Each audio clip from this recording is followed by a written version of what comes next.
podcast right now. Now I had a different ring to it. You guys want to do a redo? Redo. All right, we'll do a redo. Kevin, you might be muted. A podcast right now. Right now.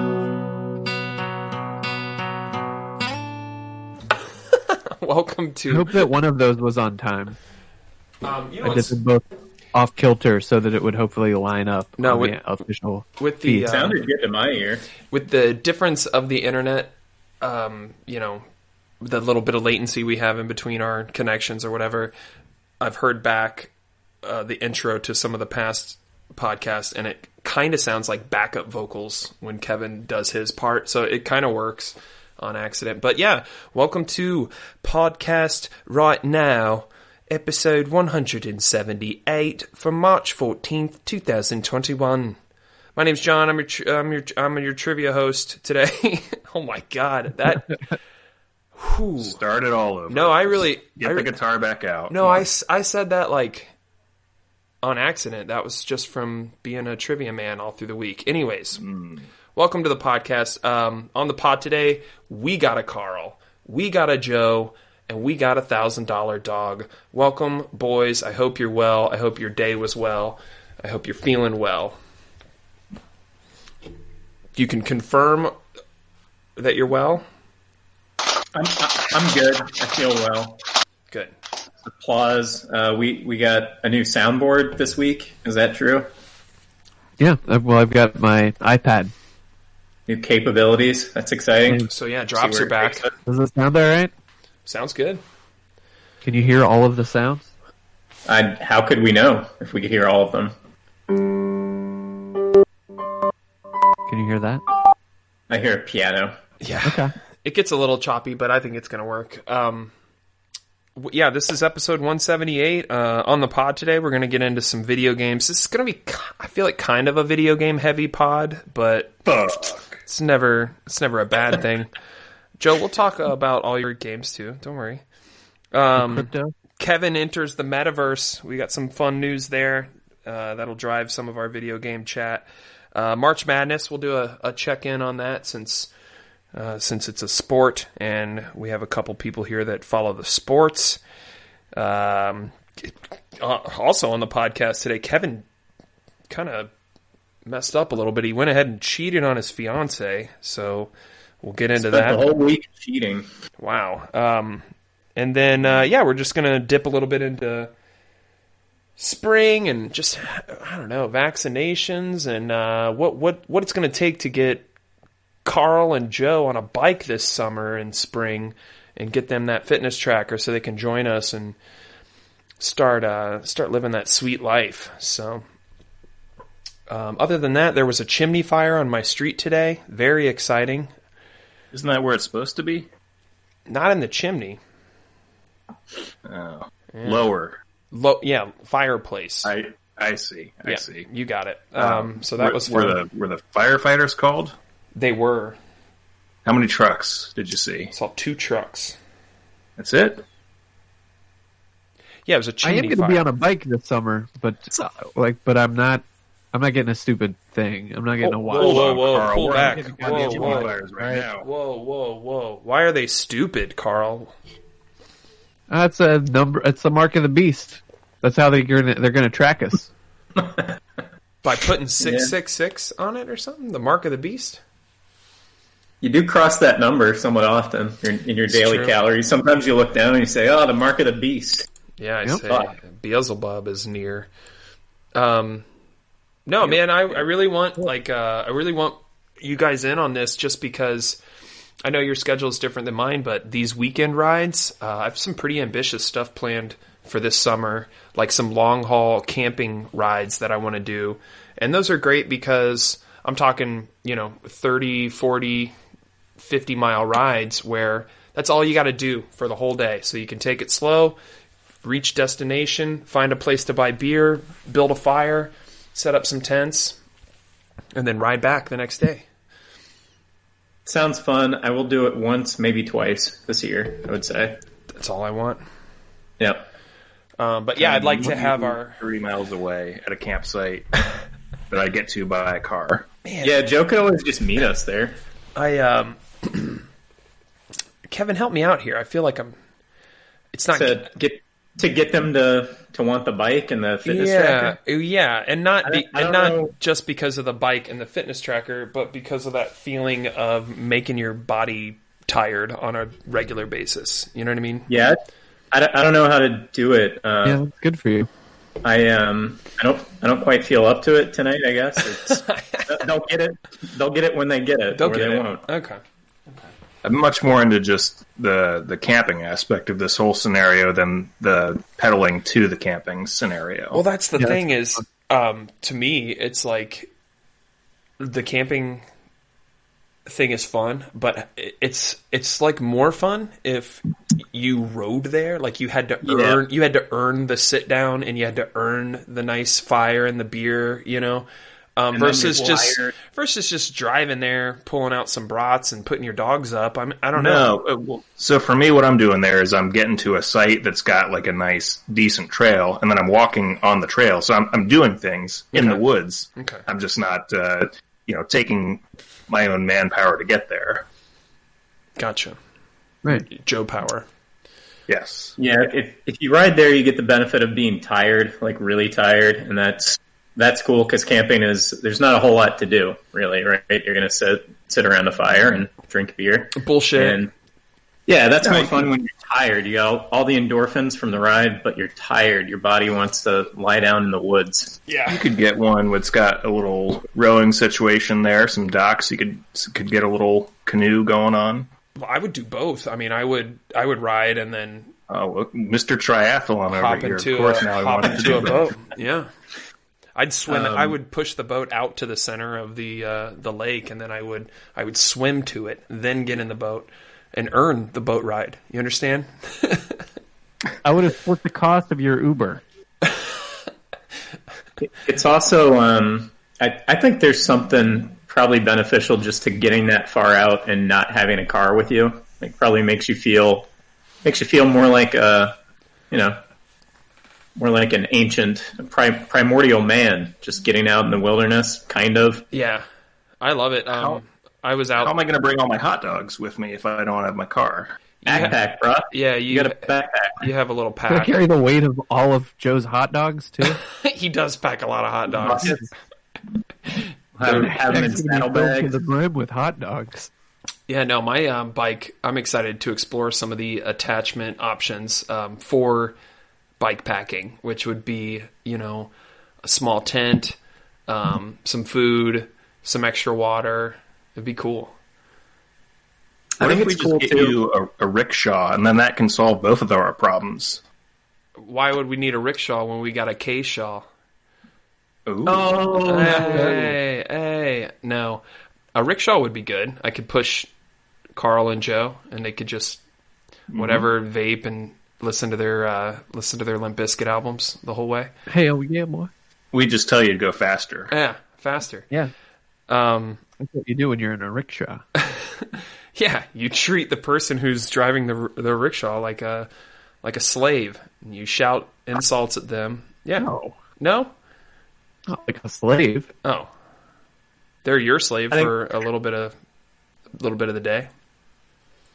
You got to be careful. As long as the guy's white, it's okay. He can be your slave temporarily, but got to be careful.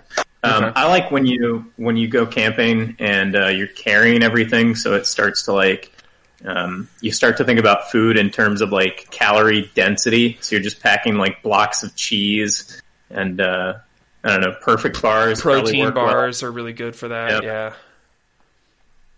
Had myself a nice coconut peanut butter protein bar down in Bexley I did 20 miles today. This is my first week I kind of got after it. My goal was 100, but we had kind of a cold day in there, and so I ended up at a little under 80 miles for this week. So pretty proud of getting out there, and I don't know. It's a good feeling, boys. I don't know. I mean, I guess it's one of those things you got to just do it to understand, but I think it's worth it. You guys enjoyed riding a bike when you were a kid, right? Yeah. Joe? I guess I didn't really think about it. Like, mostly it was just used to get me to a friend's house to stop being on a bike and then back. Yeah. You didn't have fun using it that way, though? Ramp a curb every once in a while, you know? Yeah, I mean, I guess ramping a curb was fun. Do a skid stop. That's always a good time. Well, yeah. It's still fun. If you remember any of the feelings of riding one in childhood, it's basically the same thing. I would agree. Yeah, I just love tearing through the woods. It really gets my dick hard.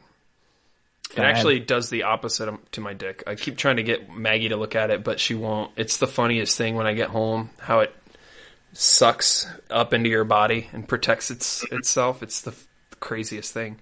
I got her with a really good Silence of the Lambs tuck the other day. I was in the bedroom after the shower, and I said, honey, you get in here. Come check this out. And she comes barging in, and I was just full tucked. I was like, look, where my privates used to be, it looks like a female's privates. Isn't that funny? She handed me one of her kimono robes, and she's like, if you're gonna do it, here, do this, and play some goodbye horses, you know. Cue Lazarus kicks on. Yeah, you got it. Screaming of a dog and a woman in the background. Put on some lipstick. Oh yeah. Yeah. Would you court me? I'd court me. I'd court me hard. So we'll get you guys some Apple Watches and a couple bikes. Wife wants a bike this summer, like a proper bike. Last year we got her an adult tricycle, which is like kind of fun to kind of fart around the neighborhood, but you're not going to get any real mileage on that. You know, it's more of like a look at my weird bike. She definitely got some sweats out of it, but she's interested in getting a some kind of hybrid or a street bike, 10-speed, some such. So we'll see how that goes. Yeah, I mean, she's my little trooper. She did the no beer month with me, and these are all voluntary. I never ask her to, participate, but she's like, "Oh, you're doing it. I'll come along." I'm like, "Right on." The Apple Watch really has improved my life more than like any other material possession I think ever. I know, and it sounds like it's such a cheeseball thing to say, right? But it's good shit. It really is. So, Carl and Joe, would you guys wear one if it were given to you? Oh yeah. No. I mean, they're Carl good. They're good. not. They're good watches, just as watches too. You know what I mean? I mean, I feel like I would wear it for like a week and then lose interest in putting on a watch every day. Not so much having to do with any rings or anything. Just I don't really. You're not a watch. I don't guy. know about a watch for me anymore. Yeah. I love a watch. Yeah, I never wore a watch before this, but I'm really like interested by the numbers and the rings and stuff. Like it feels I don't know. It's a good feeling of containment that my watch is going to tell me you have to burn this many calories. You have to stand up. Remember to do it. It's my own little higher power. It just sits right there. Are these things that would not just be able to be done through your phone anyhow? Like it specifically has to be the Apple Watch? It tracks your heart rate. That's the big one, I think. So it knows how much you're actually working. Oh, okay. Yeah. And then the other thing that's cool is I pump the Apple data into an app called Strava, and it does stuff like different personal best, and it'll time you for like segments of the ride. So there's like established segments of the trail that I use, and I know kind of now from riding it so much where some of those segments start and begin. So it's like, oh man, it's like a video game. I mean, when you play a racing game, it's like, oh, maybe I'll get my personal best on this lap or whatever, and it's the same thing on the bike. And I got a couple this week, which is tricky because of how many times and on how many days with nice weather and different wind conditions and my, how much energy I was ready to spend that day. You know, the more runs you have on any of those segments, the harder it is to get a personal best. And I got some of those. But then you look at the record for like other people in the area who use that app who have times logged, and they got you beat by like a full minute, and you're just like, whoa, like pro level bikers out there just crushing it. It's kind of fun. But yeah, good week for riding, man. I'm loving the spring weather. I know I harped on this the last couple episodes, but it really has an effect on me, especially now that I'm like wanting to do shit outside every day. I feel like my dad, you know, like just constantly checking the weather. Well, what's tomorrow going to be like? Well, what time is that rain coming in? Because I got to schedule around that now. It's funny. I used to not give a shit, you know. There's a app you can get for your smartwatch that's called Butt Stats. Here we go. Gives you your fart rate. Fart rate, that'd be good. Your farts per minute. That'd be a good app. Your fart rate. Maybe they could do that. Yeah, you'd have to put a little sensor near your pooper. You'd have to keister it. Just was that a robot old Apple fart? Watch you could keister. Let me get that. I accidentally bumped a cord and it made that noise. Oh, I thought that was a drop. No. Well, record that back as a drop and let's get that in there again. Cool. Yeah. Anything else to say about springs and bikes? And I don't know, Kevin, are you looking forward to any other exercise types? I know I'm definitely going to get back on the rollerblades this summer, so that's a good workout. Yeah. Well, we'll be able to play golf again, so that's the big one. We'll probably start playing about 3 times a month here pretty soon, I would think. So, and then you've been doing really good with your rides and your exercising. You typically bang those out early in the morning, right? Yeah, except this last week because I was so busy cheating. Yeah. Yep. I try to do it before work starts, and then don't have to think about it afterwards.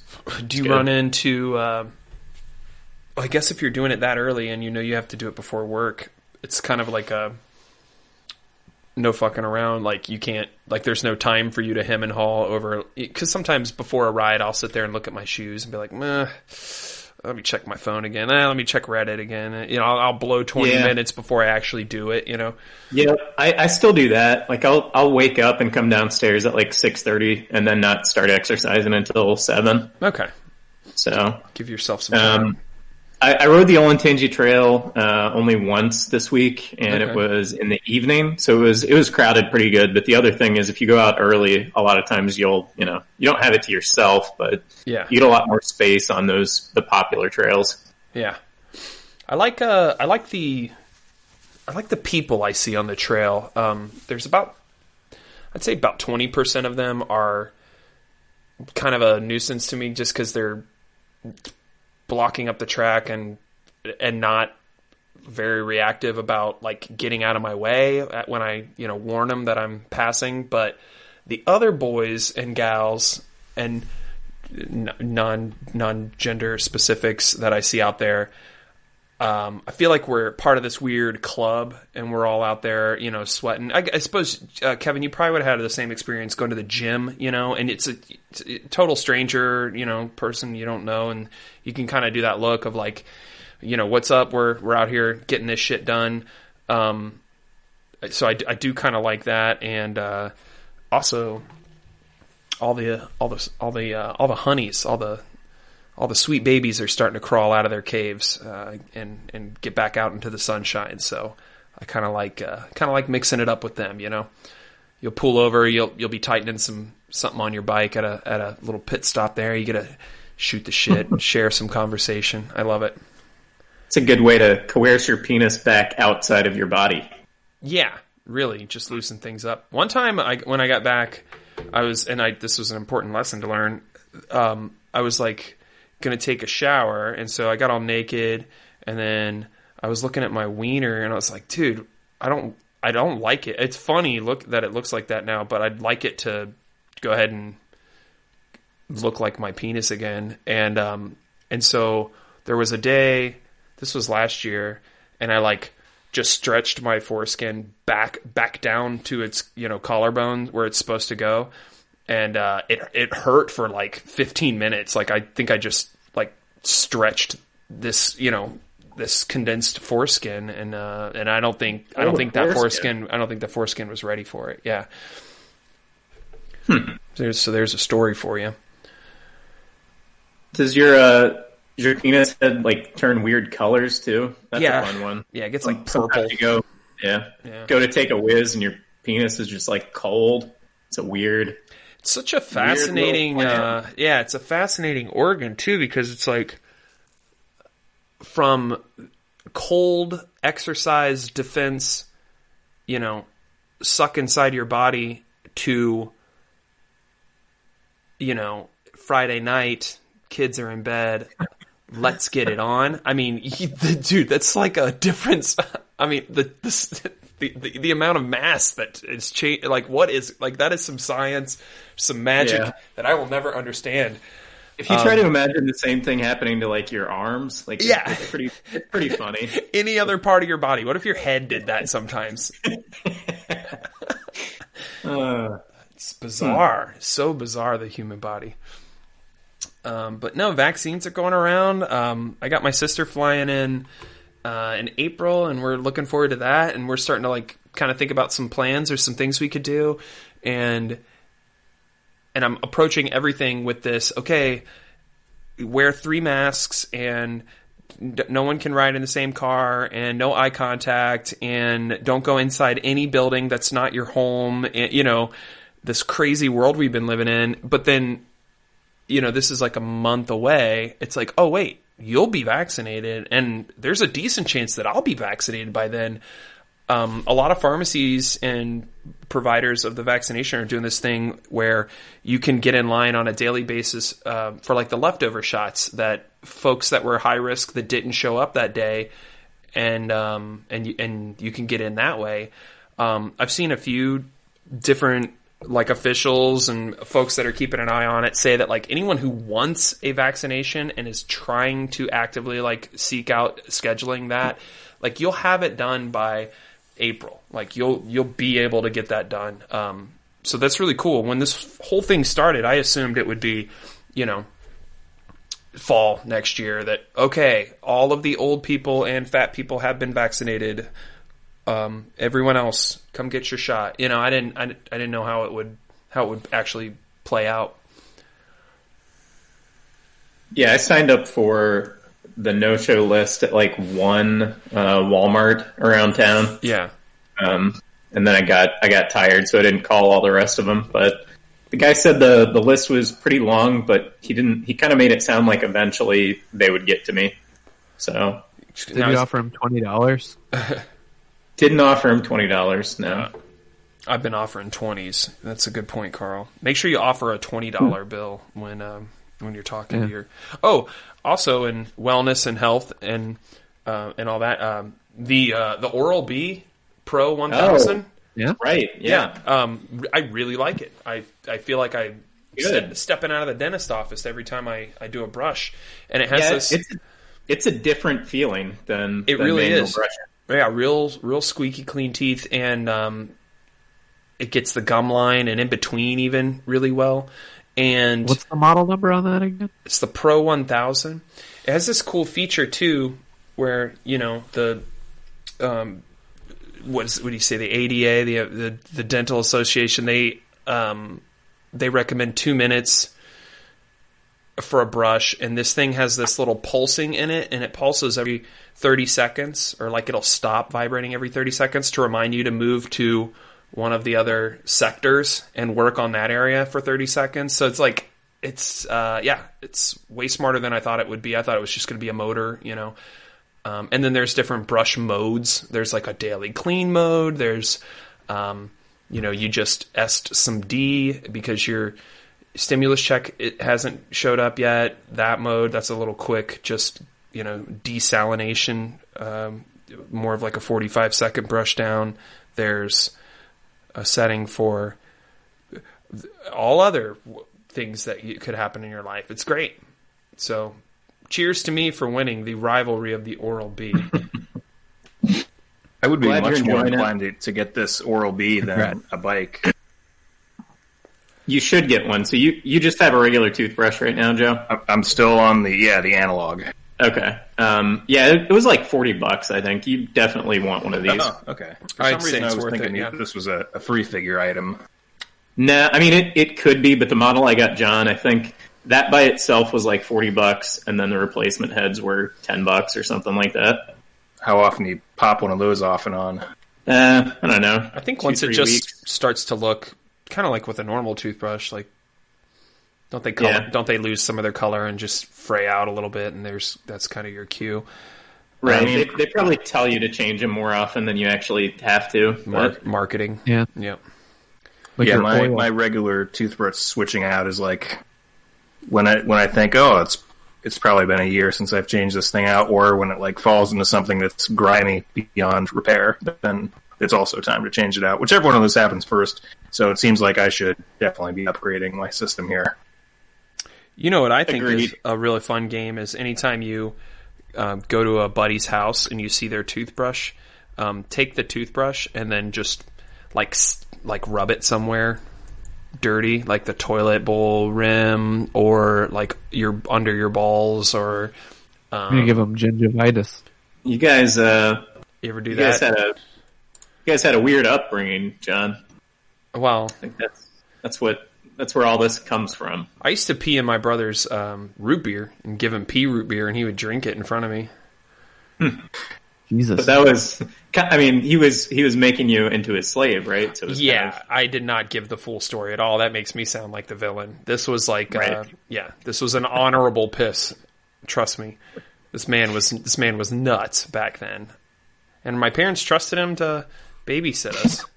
They're like, yeah, they'll be fine. He's 12 years old. He's definitely responsible enough to watch his two brothers. Should be fine. It's like as a joke when we leave the house, I tell Monk that the cat's in charge. That's the same level of judgment and mercy that you would expect from a 12-year-old. No, it's all right, though. You guys have sorted it all out since in therapy, right? No, I've never done therapy. I would really love it, though. I'm positive I would love it because you guys know I'm a chatty Cathy. I think I would get a lot out of it too, and I'm sure I have like unresolved shit in my life, like everybody. But who doesn't? I know, right? No, we've survived based on like our parents' portrayal of what it means to be a family. It's crazy. Like I talk to people that have siblings all the time, and they say insane shit to me like, oh yeah, I'm not really talking to my brother. He lives over in wherever, and last time I saw him was like 3 Christmases ago. I'm like, what? Dude, to have a brother or a sister, even if they're dicks, you still have a brother or a sister. I love it. Ohana. Yeah, from Moana? No, from Hawaii? Lilo and Stitch. From Fago? That's a Fago type. Ohana means family is forever, okay? No one gets left behind. No, I think that's mahalo. No, that's how you say Merry Christmas in Spanish. I think my family is probably better since the pandemic. Now we like have an active kind of group text going. Before that, there was a lot of we didn't go 2-3 years or anything. There was a lot of, my family's, they're out there. They're kind of doing their own thing. But we live much more inside our own minds than you guys. Yeah, I mean, you guys are a different breed, too. I don't know. I love your family, though. And it looks like your mom is playing drums now? Got into drums and percussion a little bit in her retirement? Yeah, so she does she's part of I don't know what you would call them, not a chorus, because they play instruments and stuff. But it's like a band, and usually she plays bongos, I think. Djembe? It's like a drum circle band thing. They do arrangements, but the other night, I guess, she got into some rock and roll drumming. Not bad, man. That's been one of my exercise hacks during the cold weather is just go play drums for an hour with something kind of upbeat. I've been doing these bluegrass covers, and those are all, boop cat boop cat boop cat boop cat, because it's all and they're all covers of like pop songs and Katy Perry and Lady Gaga, and it's good clean fun. But it is a workout. Like I'll come up from the basement all sweaty, dehydrated. I love it. But I'd love to see. I saw that photo on I think it was on Facebook of your mom sitting behind some toms, and I was like, okay, let's go. I want to jam with Kevin's mom. Not like that, like musically. Be a fly on that wall. Have your moms gotten the vaccine yet? She got her first dose a week or two ago, I think. I forget. I don't think she's had the second yet. My mom got the Johnson & Johnson. She lucked out. She's got the one nice. shot. The one shot. Yeah.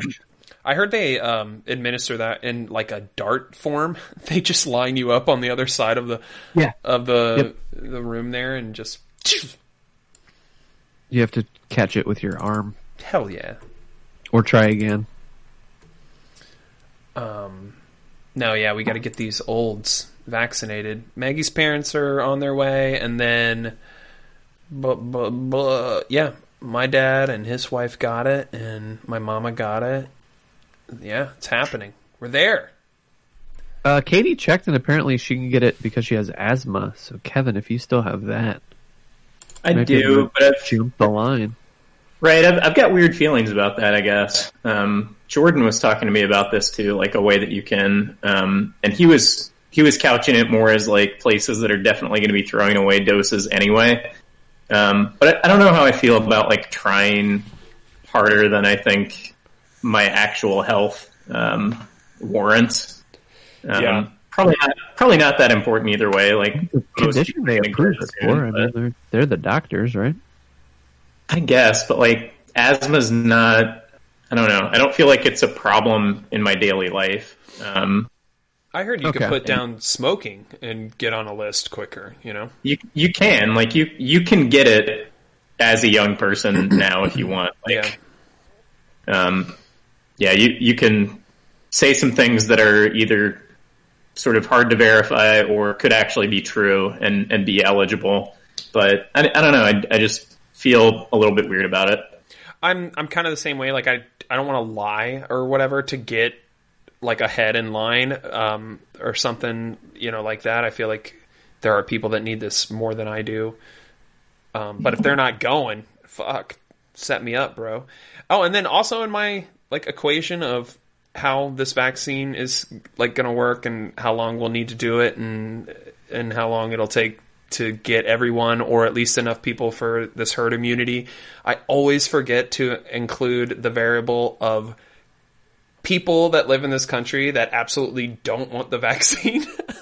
Like, I keep forgetting that those people are like, nope, man, not for me. I don't even believe in the fucking virus. And I'm still not over Trump. Fuck this shit. You know what I mean? Yeah. There's a bunch of them. There's a bunch of these people that are like, fuck that vaccine.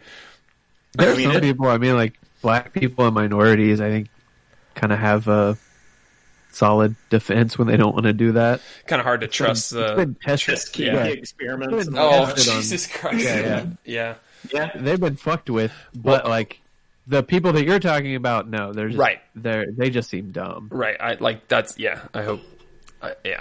I hope that's. I mean, as a percentage, I think it's like 35-40%, right? That just aren't interested. Yeah. It's high. It's surprisingly high. The last time I saw anything about it, it's like, oh, I don't know what the numbers were, but I saw a poll of people that work in the medical industry that was high. I can't remember what the number was exactly, so I don't want to misquote it. But it seemed high. Joe, are you going to get the vaccine?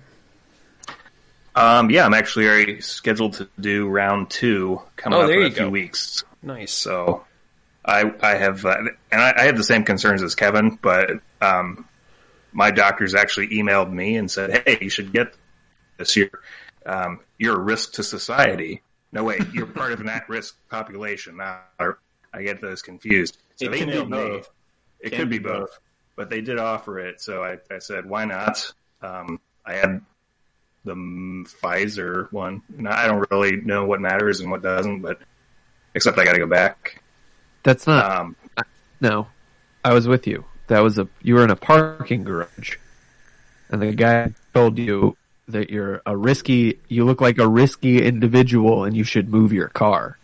I don't know if I trust what you're remembering. This guy with his overcoat, and then he still asked for will help me out afterwards after the shot was administered, and I tried to give him my insurance card, and he said that's not necessary, sir. Here's a instant red flag if you're getting the vaccine. If they heat it up or cook it with like a spoon and a Bic lighter, it's not the real thing. Get out of there. Not the vaccine. Yeah, it's not the real thing. It'll feel nice, but I wouldn't recommend it. Also, they're administering it in your buttocks. Made me drop my pants. And he gave you a shot in your butt of heroin? No, it was still in the arm, but he made me drop my pants. It was real weird. Did he fall asleep after? I might have taken a little nap. I'll take it out of you, as long as you paid for the amount of time in the parking garage, you should be fine. Did you sit on your girlfriend's dog and smother it? I've been watching Sopranos. Yeah, Oh, man. No, but I think I go back in 2 weeks, and this is the one that maybe will make me violently uncomfortable for a day. So, looking forward to that. Yeah, Allison felt sick enough that she would have called, like she did call into work for most of one day, and then she was back to normal after her second dose. Good. I love it. Yeah. But ultimately, though, we still don't really have any kind of hard data on what this actually shakes out to look like. Are we good to go? Do we just all end up getting an extra shot during flu season, given variants? Yeah, I've heard with variants it would be a lot like the flu shot. But then in the interim that comes out. But then in the interim for that, what does that look like for society? Are we like? I think you should work from home. I think you should expect little flare-ups, especially around flu season, normal flu season, and all that. Just based on the nature of how people are gathering and all that. Right. And I think it's absolutely possible to even get back into, where we were end of last year with some sort of light stay-at-home thing, curfews, that kind of thing. I think all of that is on the table. It's all still on the table. Yep, going into the new year. Stuff's starting to open up. Oh yeah, in a big way. But what's nice is if everyone is on board and this vaccine's effective, which it's been proven to be, then what you get is there's less places for the virus to go and less chances for it to mutate and become one of these, a new strand, that's resistant to the current vaccine. So whether you're worried about a new strand or not, get the vaccine for the current one, because I'm a doctor. Yeah. Yep. He is. Also, you know what else opened up recently? Ace of Cups, and I know where I'm going to be tomorrow. Heyo. Are you going to come? Yeah, I'll be there. Wait, what is tomorrow? I'll do this. Tomorrow's Monday, so Ace of Cups is a beloved Columbus, Ohio concert venue and has been for years. I've seen many shows there, and I just picked up a trivia show there. They're under new ownership, and they just reopened after the pandy. And every Monday, if you're in the Columbus area, please come hang out and get a beer with me. But yeah, every Monday at 6:00 is trivia with Cream of Egbert. It's going to be fun. Oh, cool. Yeah. Love that place. Glad it's back. Yeah, and I like the owners, and I like what they've done with it. They've really cleaned it up and just painted everything, and I'm looking forward to see what they do with their draft selection and beer and all that. And then, of course, you got Ray Ray's Hog Pit right there, too, during the day. Ooh. So yeah, looking forward to that. I told myself I wasn't going to take on any new shows, so I'm a little let down there, but I think I'll have some fun with it. Yeah, that was part of it too. It was like, it's Ace. It's not some shitty dive in fucking Delaware, or you know what I mean, like some little small town, some bullshit where, like, remember that show you had, and like people were like, I think someone said the N-word that night, like loudly. Oh, yeah. Do you remember that trivia show you had? Where was that? Yeah, I think it was on the south side. It was Grove City or some shit. Yeah, it was in Grove City. Oh, Grove City represent. God damn. Yeah. And then I've worked shows where that guy's dead. People have screamed the F word, like the one the gay one, the mean one for gays. Yeah, like I've been to shows where people shout that in a crowded fucking bar. Like, I'm sorry, what? This is the atmosphere here. Okay, right on. Do you remember when we saw MC Chris at Ace of Cups? I do. On Halloween, or for our Halloween show. Yeah. And then there was a costume contest, and somebody was like in the finals, and then they got canceled. They got canceled in front of us. Yeah, I forgot about that. Yes. Yeah, that was a crazy night. So tell the story. How it even played out. I'm remembering now. Super sharp. What I think happened, and I'll be filling the spaces as they come up, but it was a costume contest. They picked like 5 people out of the crowd that had good costumes, and they were like, MC Chris was kind of going person to person and saying like, all right, now cheer for this person. Yeah. And I think he went up to this guy who can't remember what he was dressed as. And when he everyone cheer for him or whatever, somebody in the crowd yelled out that one of his female friends had been sexually assaulted by this guy. It's a whoopsie Goldberg. And it was awkward. It was super awkward. MC Chris, I think, sort of took a beat, and then I forget, can't remember what he said, but he was like, all right, well, I believe women and I believe victims, and so you just have to, sorry, you have to go. I think he just told him to get off stage, but then the guy ended up, some people got in his face, and he kind of ended up leaving the venue. Yeah, and yeah, that was a weird one, because if you were more than a few rows back, you kind of didn't know what was going on until someone from a couple rows above turned around and said, oh yeah, no, that guy took advantage of that girl, and that's what's happening. And it's like, what? Hold on. But he threw a bottle at one point that night too. What is going on? Yeah. And then I like nerdcore rapper MC Chris. I would consider myself a fan. But all that being said, he has not been doing well during the pandemic. I'll check in on his Facebook lives when they pop up on my feed, and I'll go into them, and it's like he's in tears, and he's talking about losing his kid and how he's divorced, how him and his wife are getting divorced and all this crazy shit, and I'm just like, okay, this is a little much. And then Kevin, you've seen his social stuff before too, where he's very much he had a rough childhood, apparently. Yeah, and he was the victim of, I believe, some sexual misconduct, but then he's also kind of a little white knighty.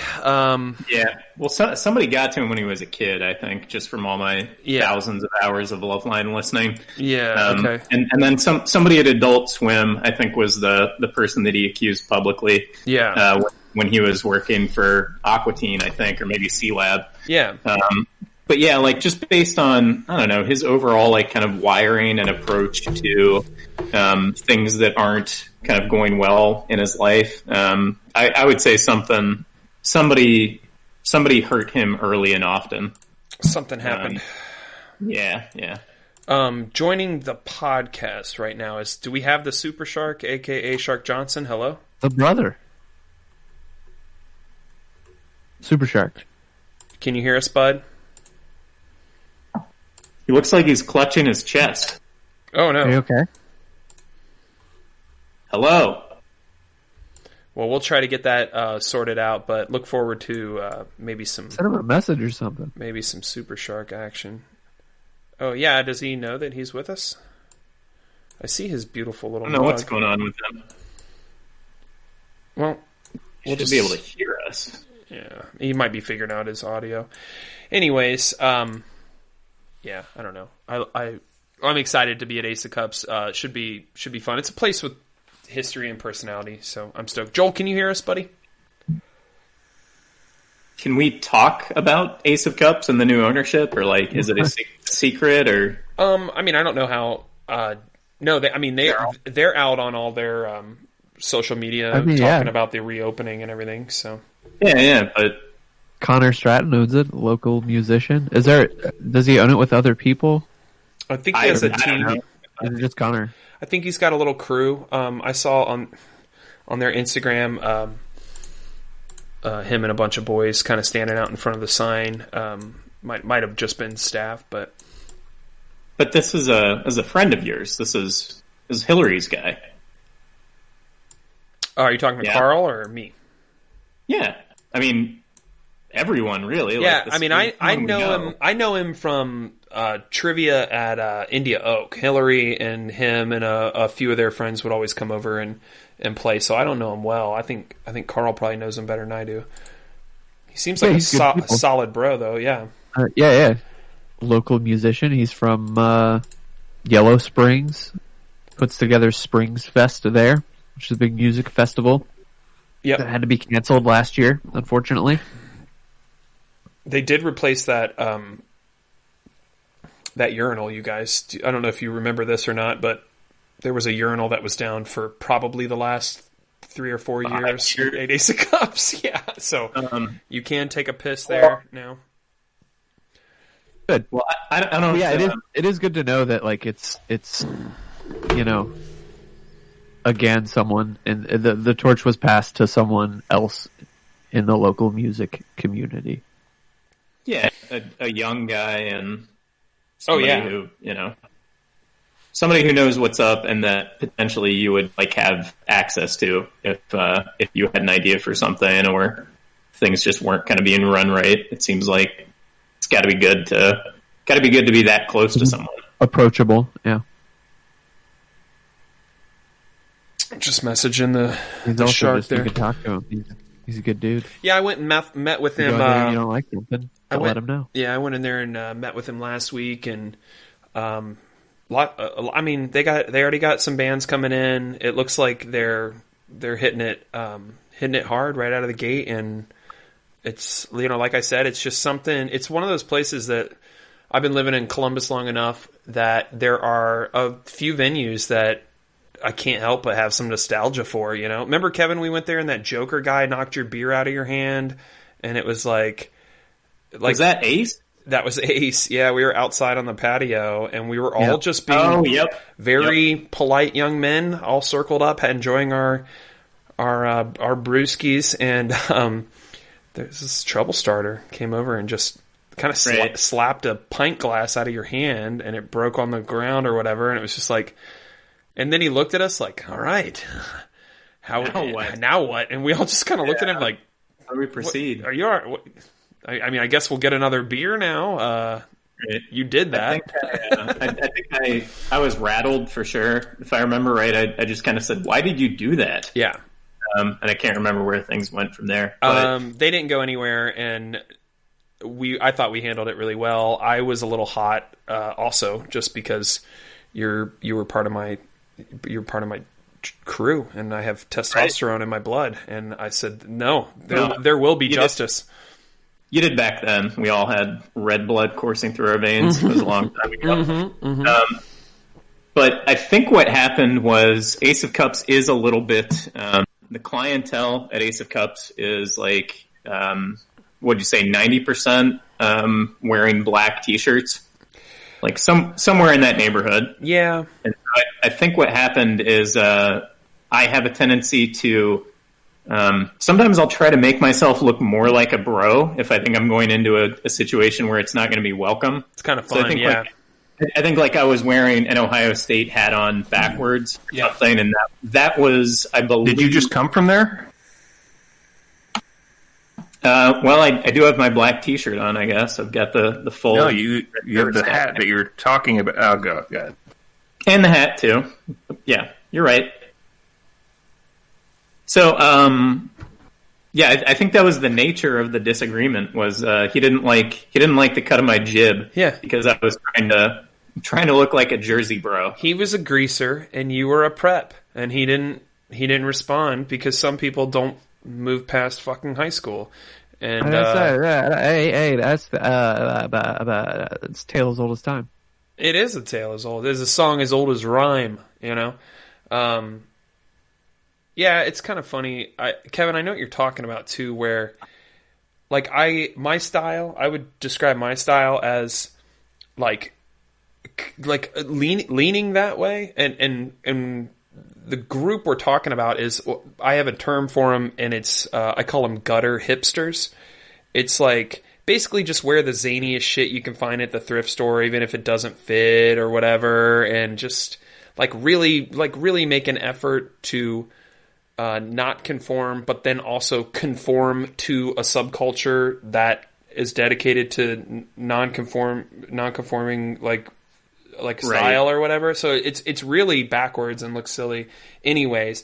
But you know, I think I have a little bit of that style, but then I think I do the same thing where like if I know I'm going into like a group like that, like I'll wear, I think just physically I'm like healthier and more able-bodied than like any of these like squirrely, you know, wormy little, you know, like kind of punk gutter hipsters. And it's just like, it is kind of fun to like, you know, maybe wear a nice button up that night or you know, just lean a little bit back the other way of, right. You know, and it's such a stupid thing to even consider, right? Like if you're a free thinking, you know, like all around, you know, good guy with good character and all this, like I have friends that are part of a bunch of different like groups or whatever. Like I think it's the silliest thing to like pick you know who's going to be an enemy or a friend based on if they have Vans or not. You know what I mean? It's like, what are we doing here, boys? I mean, I guess if you're younger, it makes sense, but in our 30s, it's just like, you know, if you want to tuck your shirt in and wear a fanny pack, guess what? I just like you. Like, so we're going to still hang out. It doesn't matter to me. Joe, speaking of people that tuck their shirt in and wear fanny packs, it was so nice to visit you the other night. Do you want to tell the boys what film we watched? It was Terminator 2, The Judgment of Days. One of the best films of all time. Do you realize that's twice now that I've come over to your house and you and I polish off a 6-pack and watch Terminator 2 Judgment Day? Yeah, I mean, it probably won't be the last time either. Well, I hope not. There's no better film just to have on. I was going through like Netflix and Hulu and Plex recently, and just it's tough finding something that I want to like sit down and watch as a movie. I don't know what's going on, if there's just not a lot to come out, but yeah, stuff just isn't that interesting to me. So I'm more likely to pop on something that I've seen and just rewatch it. Yeah. We had. Get back to your shit, Hollywood. Yeah, I thought fix this. I thought we had a good time. Because I just hadn't seen you in a long time. But then B, that's like you're definitely one of the few people that like if you, I don't know, I feel like we can dissect that movie, and I think on both of our like all-time top movies of just favorite movies of all time, like Terminator 2 Judgment Day definitely shows up on those lists. For sure. And we were even trying to sort of watch it and find holes in it, and then immediately we would justify why that's not a plot hole or not a mistake in the movie and correct. Right. I mean, it's a perfect film. Is all I'm saying. I think the biggest gap in the Terminator series, and it's true of all time travel movies, is like they never really go into how time travel actually works, which isn't too big of a deal. But then B, like the paradox of it all. But that's another one where I think even more recent films, was it the Avengers, have kind of brought up like the rules of time travel. Don't worry about that. Just move on. Yeah, you're trying to tell me that Bill and Ted and Back to the Future is bullshit now, because they just say a thing that they're going to do, and then somehow it works. That's, of all the ones, that's I guess the one I'm least forgiving of. Yeah, we watched Interstellar last night, and spoilers, but Matthew McConaughey is like the ghost that is interacting with Matthew McConaughey's daughter early in the movie, and indirectly the reason he gets involved with NASA and goes to space and travels through a wormhole and then goes through the event horizon of a black hole and then communicates with his daughter from a different timeline. And so basically he sends himself to space. Like, that's kind of a paradox too. Like, I almost feel like the paradox thing is almost like, if you're going to do a time travel movie, you might as well throw a big old paradox in there. Like, I don't know. Yeah, unless you go by the rules of, like, when you see your alternate self, nothing you do changes. Like, it's just always that way, that you go back in time and do this course of things. Yeah. So I guess you couldn't be your own instigating cause there to do the time travel. But once you're doing the time travel, you're not adjusting the timeline at all. That's kind of it's already done. Separate.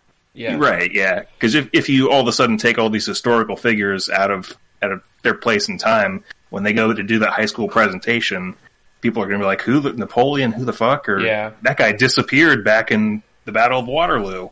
Yeah.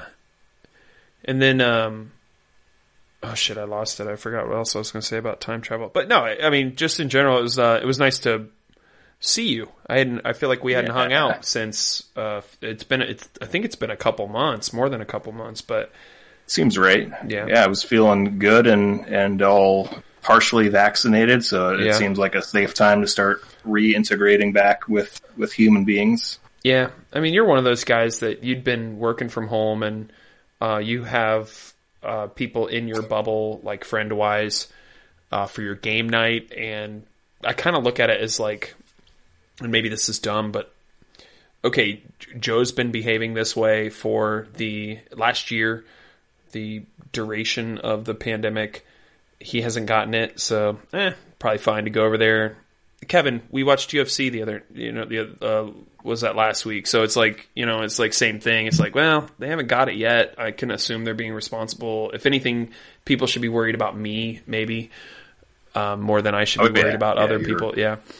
Loose cannon over. Well, it's just my kids, with kids going to school. That's with that, and then just you go on from town to town running your trivias. Yeah, the trivia thing that also. Could be a whole interaction. That's something that I've been thinking about. Like, once I'm fully up and running, I know we're all still going to be having to do with masks still, probably for the next couple months or whatever. Yeah. Some things just don't sound as fun to go back to, like just random Friday night going out to a bar. I think I'm much more satisfied just chilling here, watching a movie, maybe having people over for games and drinking than going out to a bar. Unless there's like a trivia event, that might be like an exception of something there's actually to do, but not just going out and let's go to a bar. No, I think that I think the same thing, and I think it's how quick we adapt. I love being home now. You know what I mean? Like I miss going to the movie theater, and I would like to go see a concert every once in a while. But outside of that, I'm kind of good. It's weird, and I know I used to be stoked about, whatever, just going to bullshit with you on your porch with some beers and having an evening. But we'll get back there. I think we just have to realize that that's possible again, and that human interaction is actually a lot of fun. See your buddies, talk some shit in person. I'd like to record all of us together. Like, I can't wait for that to sit around the same table and record the podcast. Very much looking forward to that. That was kind of my weekend night out for more than a couple years, however long we've been doing this podcast, it's like I'm already doing that. I only get so many hall passes, with the wife and the family and stuff, So it's like if I'm going out once every weekend, it's to go over to Joe's studio, JG, and do the podcast with you guys, and it scratched the itch of kind of going out. We hung out after and before actually recording the podcast, and we get into the occasional kitchen wrestling match where a pig's heart may or may not be involved. I mean, we had good times, guys. Can we get into another topic? You guys want to switch gears?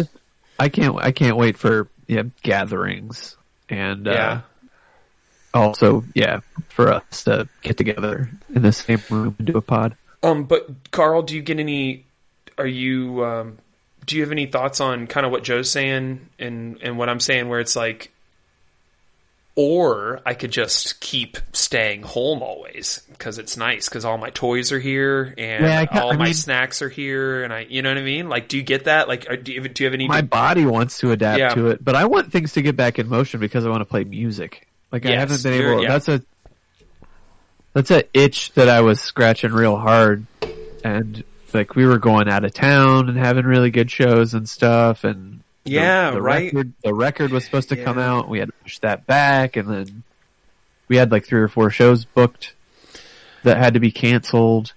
I want to play, and we did the social distance show, and that was fun, but it wasn't the same.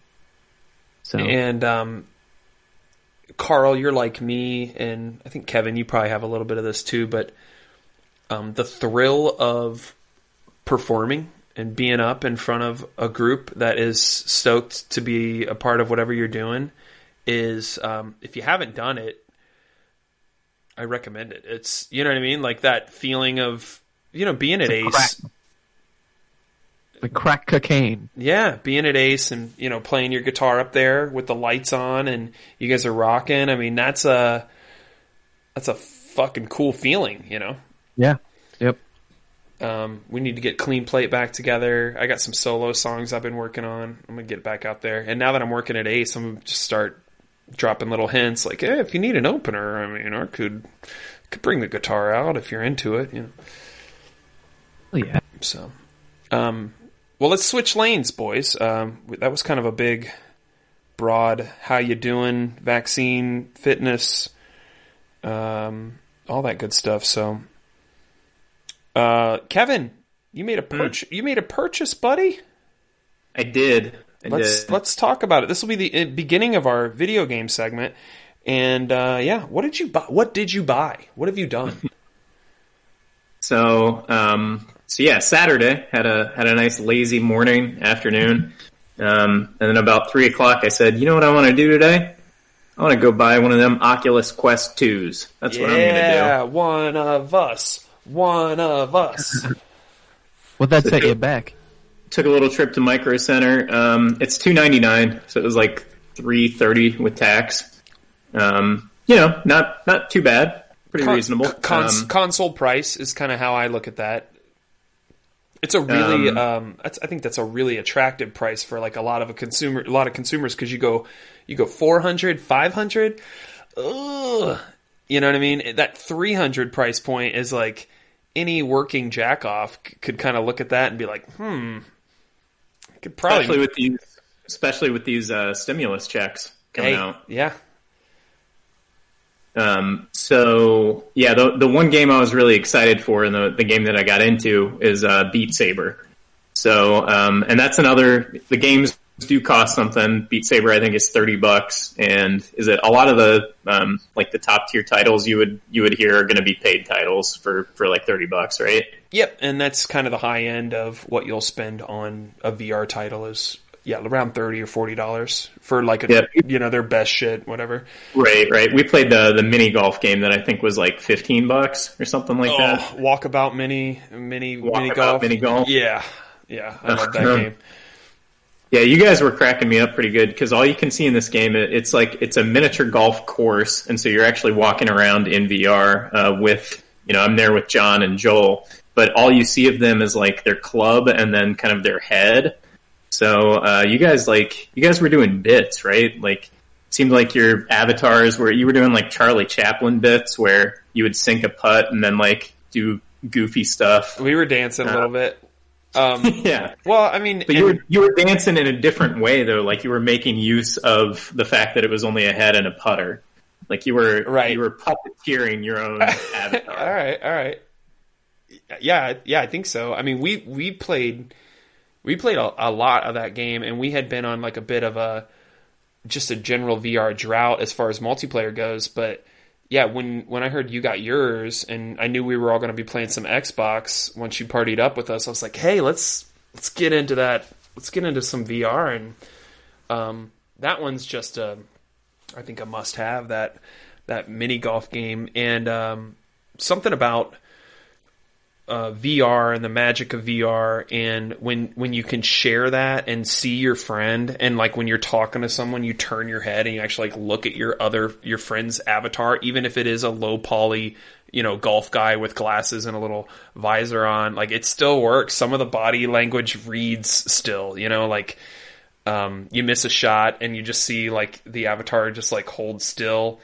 And then you see the head drop, just like shit like that. That's just like 100% natural. It's your tracked movements. I mean, I just think it's so cool, and I think it's the next level. And I'm so happy you have it now, because there's more than a couple games that are just giggle times. Lots of fun. Yeah, we played the mini golf. That was fun. What's unclear to me is how much I'm going to enjoy like general gaming on this headset. Yeah. Because the one thing that I bought it for really was Beat Saber. Yeah, fitness. I mean, you want other ways to close your rings. Yeah. So I played that for like a half hour or something, and I'm burning like 10 calories a minute, which is high. Like it's really good. Generally, I need to. I usually need to burn 300 calories a day from like focused exercise. And I can do that in 30 minutes with Beat Saber, versus like an hour and 15 if I'm just going to go walk around the neighborhood and maybe get mugged someday. Yeah. So that's good. I don't know. It's you're dancing around with swords, and get excited about hooking that up and playing it through your PC and using custom tracks, because that is like another level. I had a conversation with someone else about it, how music is so much at the core of a lot of my like exercises, and I'll have a song, try to think of an example, maybe Cake, The Distance. I'll have that song on Beat Saber, and I had it on Beat Saber before like I search the site where you can get the custom tracks. You can search artists, or you can just scroll through popular, like high rated beat tracks is what they call them, beat maps. And I put in Cake. It's one of my favorite bands. I'm like, I'll do some Cake and Beat Saber, and I'm loving it. And I'm jamming through it. It has you connect with the song kind of on a different level, and you kind of feel like you get like a little bit of that feeling of what is it, Rock Band or Guitar Hero, sure, where you feel like you're like kind of like a star. You're doing it. Yeah, you're like a weird space ninja, and you keep the song going. And if you miss so many blocks, you fail. And it is a skill. Like most of the custom tracks and stuff I play, I'm playing like Expert or Expert Plus now, which if you were new to the game, like Kevin, if you saw me play a D. Antwoord song in Beat Saber, you would probably be like, okay, holy shit, like you could try the same track, and it would just, it's like you have to develop this rhythm and the skills to like do it. And so what I was going to say was, a song like Cake, The Distance, I'm in this weird futuristic world where I'm in this order. I already like the band, and I've grooved to them many a time in my car. I've learned some of their riffs by sitting down and pulling up Ultimate guitar tabs on the internets and learning some of their licks. Then the next step is I play their songs in Beat Saber, and then also fitness related, I'm playing that song on the drums in my basement, and I'm playing along, with their drummer just by ear, and trying to get as close to the verse beats, the chorus beats, what fills are they using? How can I try to get something close to that? And like when I'm playing the drum version of that IRL, I'll picture like some of the Beat Saber beat maps like in my head as I'm doing it. It's just a way that like music has never been experienced before.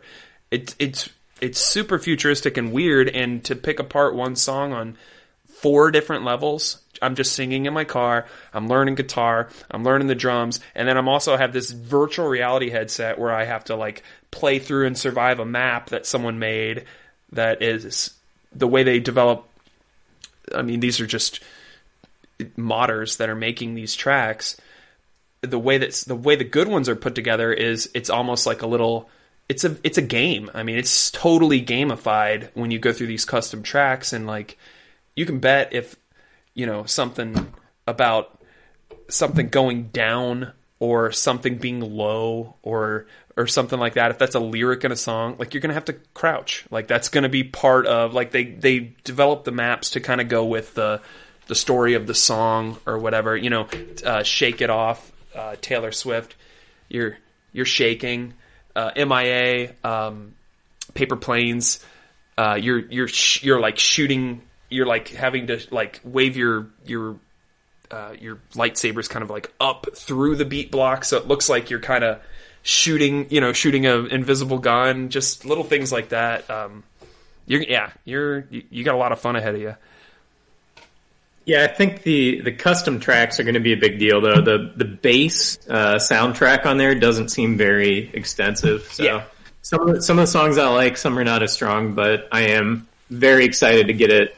Like songs I know, to be able to play to them is going to be fun. Yeah, and it helps a little too because you know the song, you know the rhythm of it. Are you playing through the campaign right now on Beat Saber? I've not started the campaign. Okay. Allison did. So that's the other thing is like she's getting a huge kick out of the headset in general.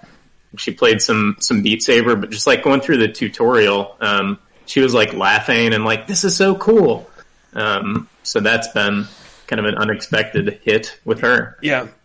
So the model you got, this is the second iteration of the standalone headset, which is the Quest, and Facebook, old Mark Zuckerberg.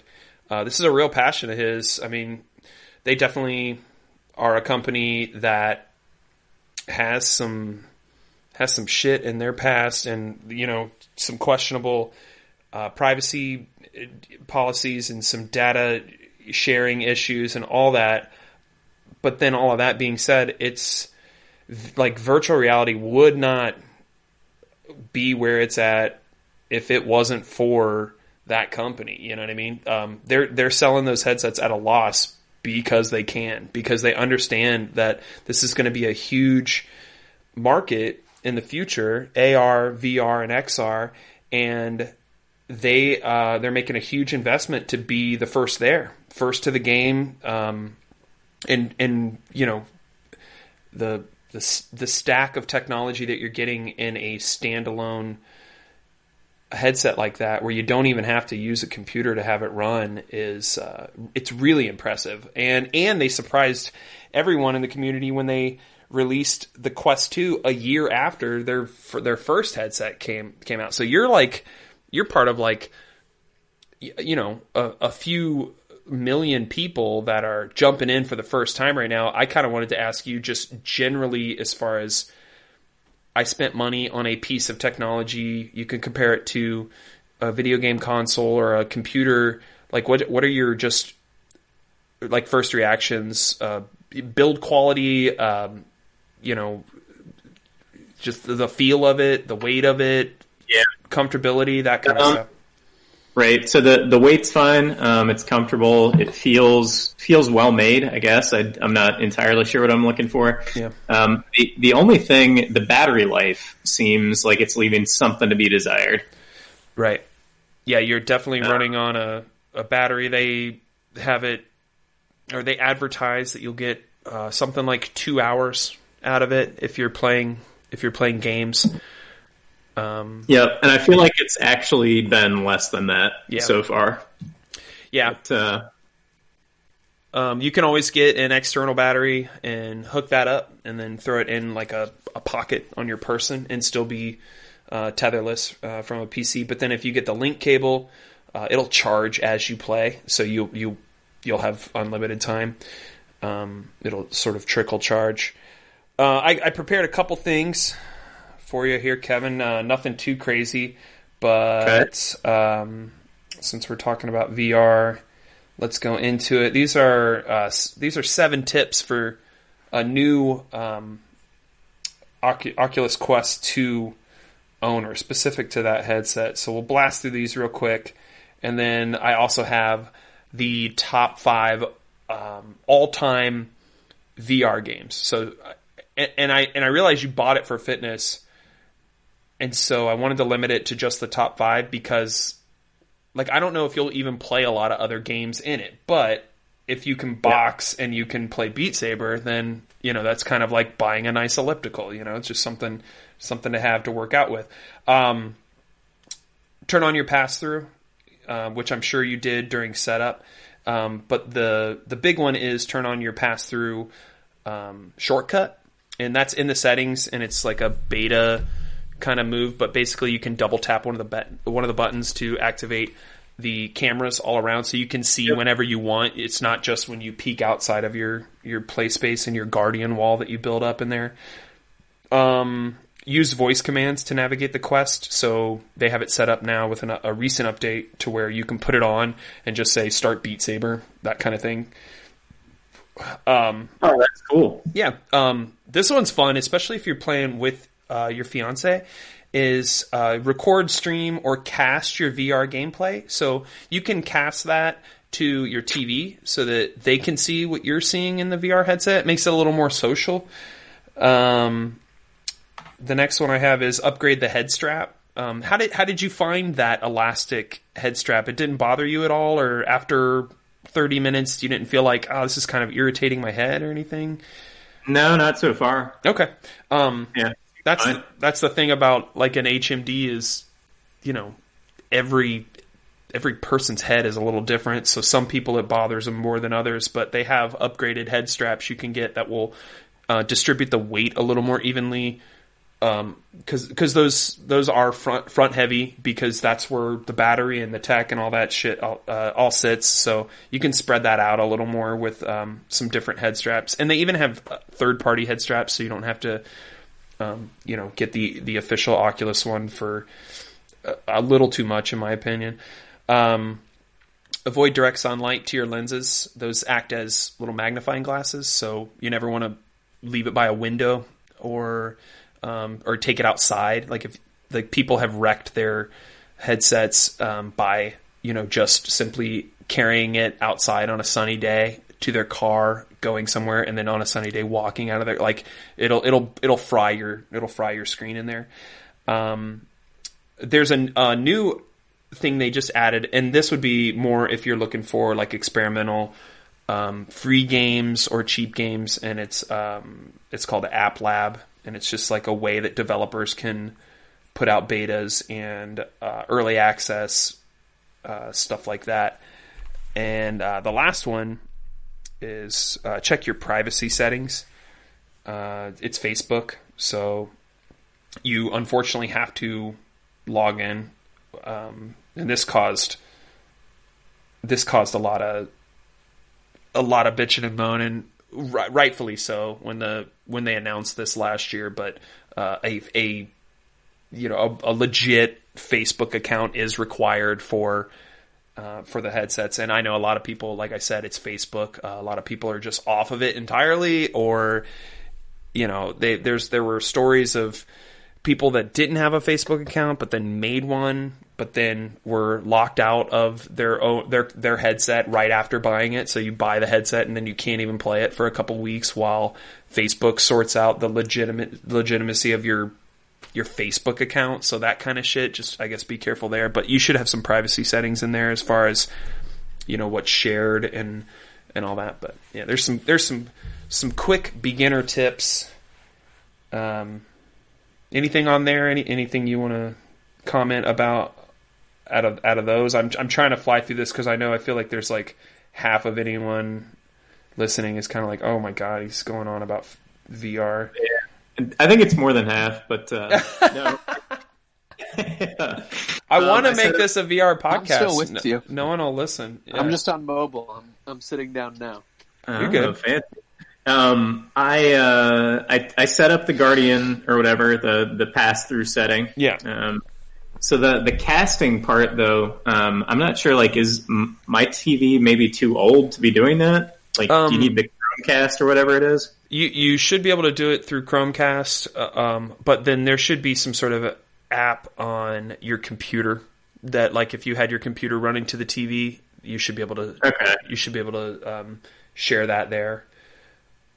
And we do that. So like whenever me and Maggie do like a Beat Saber night, or I just had my oldest daughter in Valve's The Lab, which has just a bunch of mini games and cool shit to check out. With PC VR, it just automatically comes up in a windowed mode on your actual display for your computer, so it's like a non-issue. But with standalone, you gotta set that up to cast. But then another cool thing, if something cool happens, you can record, clips and save them, or do whatever you want with them. Put them up on social media or whatever. It's kind of fun. Joel did that recently with a game called Drunken Bar Fight, where you just go into a bar and cause a ruckus and fight everyone in there. It's pretty Joe, fun. Does that sound fun? Cool. That sounds like I would break my furniture. You would probably punch something, yeah. You got to be careful about that Guardian. So this is all. So that article was from. There's a couple of websites if you really get into it that you should check out. That one was called Road to VR, and then this article is from Upload VR, and it's pretty recent. It was published just in the last few weeks, but these are the top. They have a list of like 50 or something, but I'm just going to go to the top 5. These are best all-time VR games, and a lot of these you've heard of. And surprisingly, Beat Saber is not on the list. Shockingly, Beat Saber is not on the top 5. Anyways, number Skyrim? 5, Skyrim's on here. Not top 5, but yeah. Number 5, Super Hot, which is... That one was, I think, the first game that I got into once I had a headset, and you can find it on sale, usually. It's awesome. It's amazing. Time moves when you physically move, so you'll launch into a new scenario, and if you hold still and you kind of look around and assess the situation, and then as soon as you start to move your head or hands in slow motion, everything comes to life around you, and you'll be dodging bullets and deflecting bullets from, bad guys that are shooting at you with, props from around the map, and you're throwing a knife at this guy and then shooting this fella in the head. It's good. It's good fun. The Walking Dead Saints and Sinners, it's more of a long, I think 10 to 15, maybe 20 hour game with a proper story.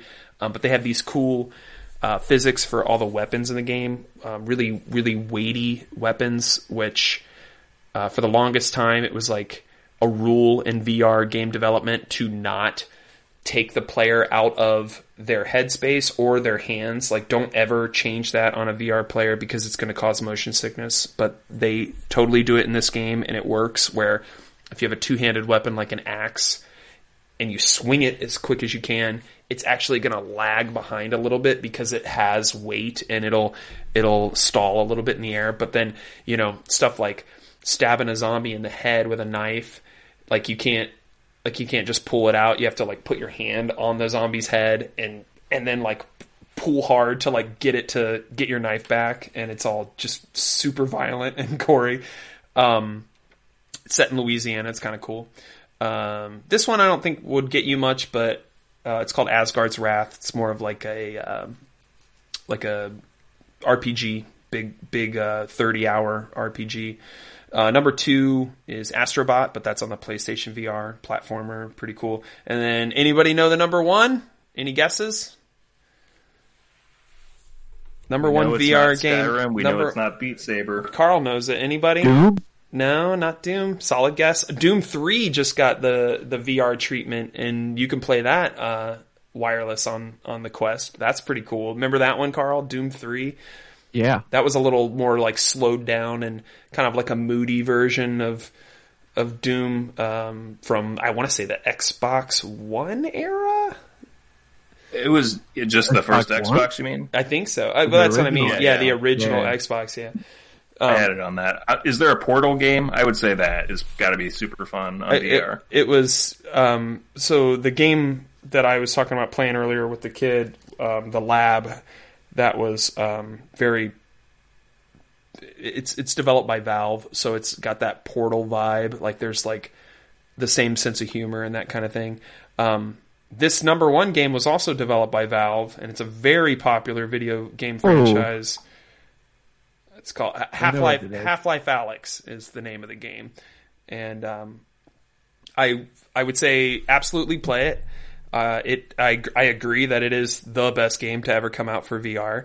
But all I'll say is wait a little while, because a common thing with new VR players is that they'll play that first, or they got VR just so they could play that game.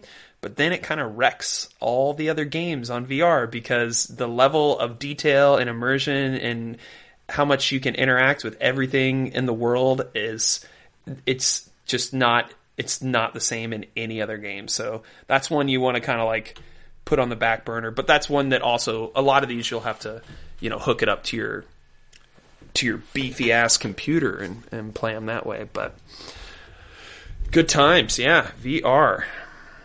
Yep. I'm excited. Just that, for a piece of fitness equipment. Yeah. That's a pretty sick, to be able to do 300 calories in 30 minutes in my living room is like crazy. Well, and at something that I enjoy the whole time. Yeah, that's what I wanted to add is like, man, if you can find a way to have fun exercising, you've done it, Yep. You've cracked the code. And there's a few more. Box VR is another one, and I think another one called Fit VR, where a lot of crouches and like Beat Saber-ish, where you're going to want to do a right hook, a left hook. We need some jabs, okay, and you got to like hit the things that are kind of coming to you. And then they even have calorie counters built into some of those softwares, some of those apps where you can have a counter right at the top, like, hey, you're at 150 calories, you want to keep going, that kind of thing. So if you what I wanted to say, if you try any of those and you love them, let me know, because I haven't experimented too far outside of Beat Saber as far as like for fitness purposes. I would say Pistol Whip would be another one that would be similar to Beat Saber, where it's kind of like a John Wick simulator where you get you're traveling down a corridor and you get bonus points if you shoot the enemies on beat. So kind of cool. But then there's like melee moments and crouching moments and things like that. And then and then my hack for Beat Saber, if you want to milk a little extra out of it, is in between songs, don't stop doing squats. Like do lunges or squats to keep your heart rate up. Otherwise, you'll look at your workout and you'll see when you're in a song and when you're picking a song. It's kind of funny, but yeah, good times. You can also smoke weed and then do it, and your heart rate naturally will get a little bit faster that way. Did I tell you guys about my Google Earth night?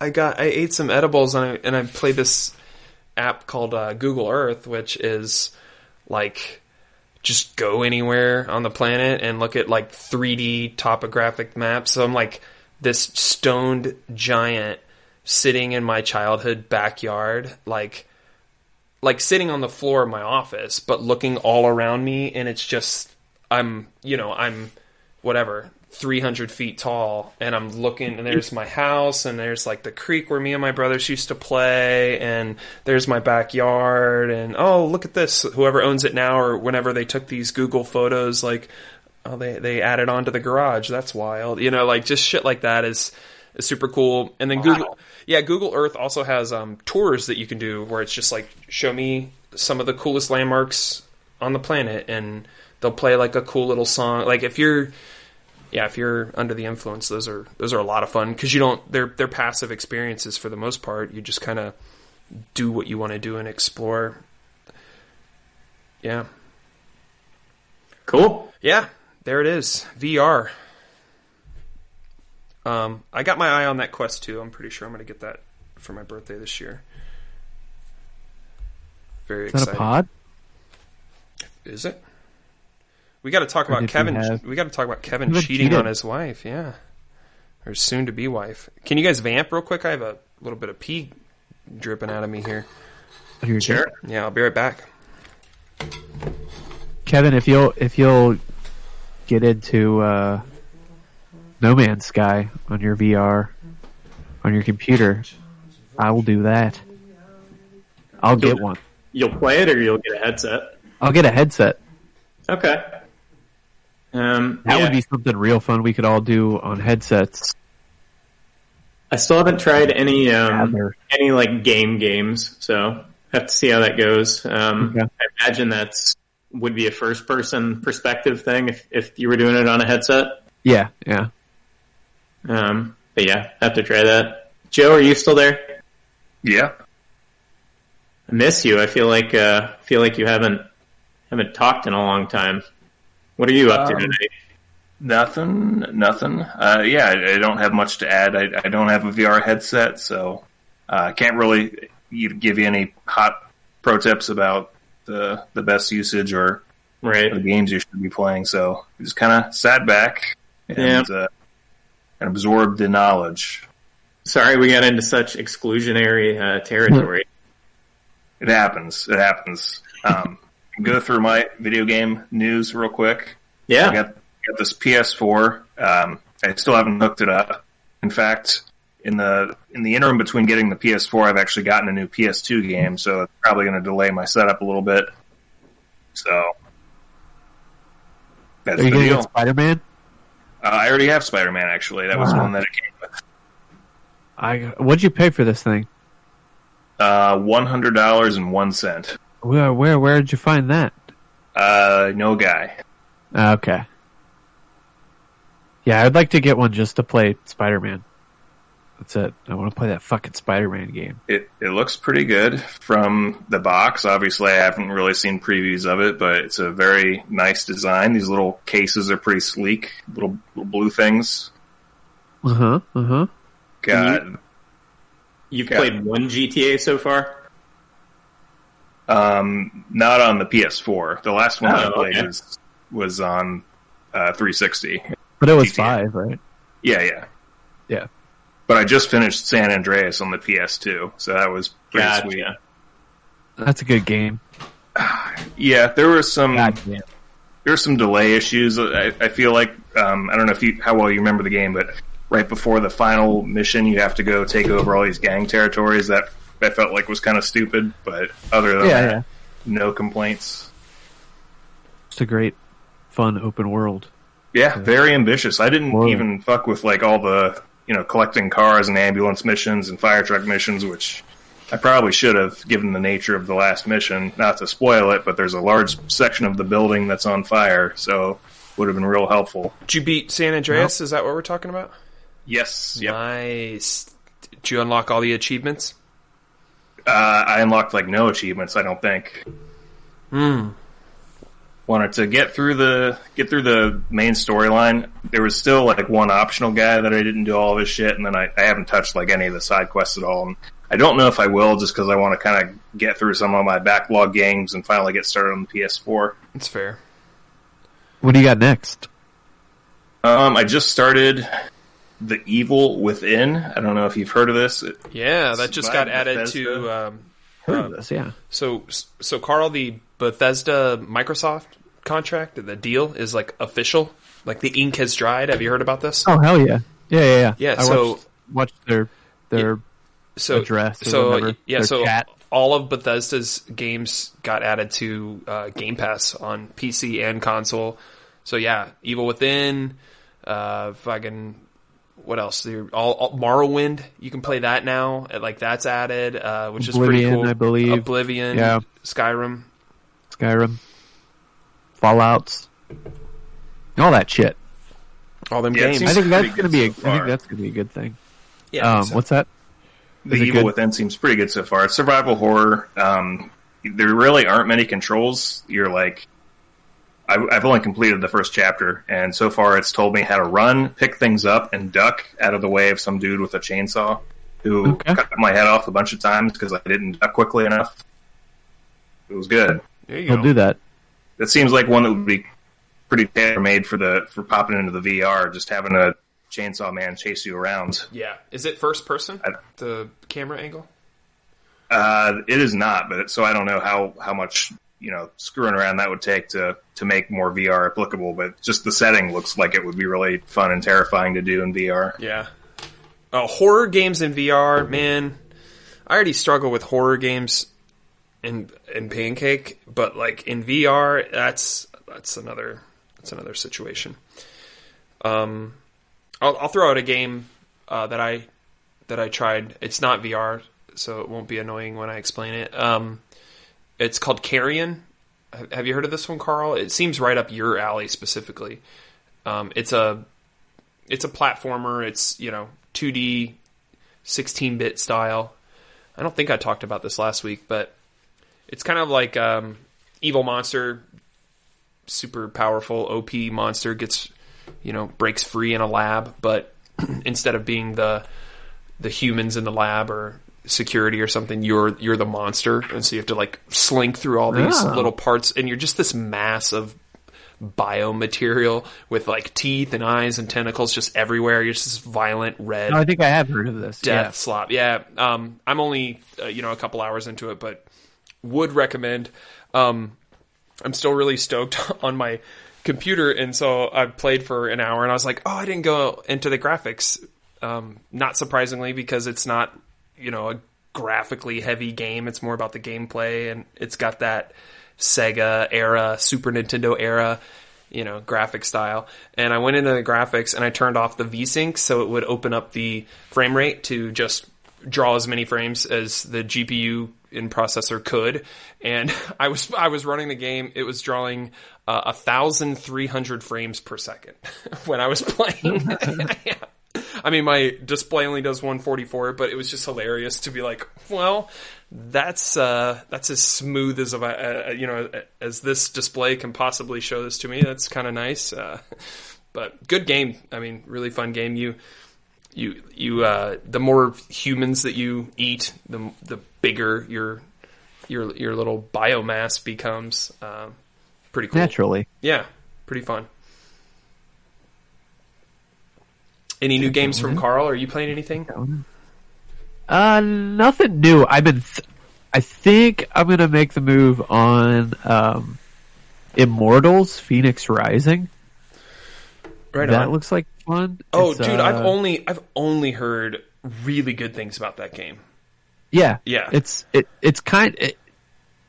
lot of the reviews I saw said, like at first it seemed like just a Breath of the Wild clone. Yeah. But it's got its own flair. It's mythological creatures, an open world, very Breath of the Wild like. You can float around, you got wings, all kinds of cool little game mechanics.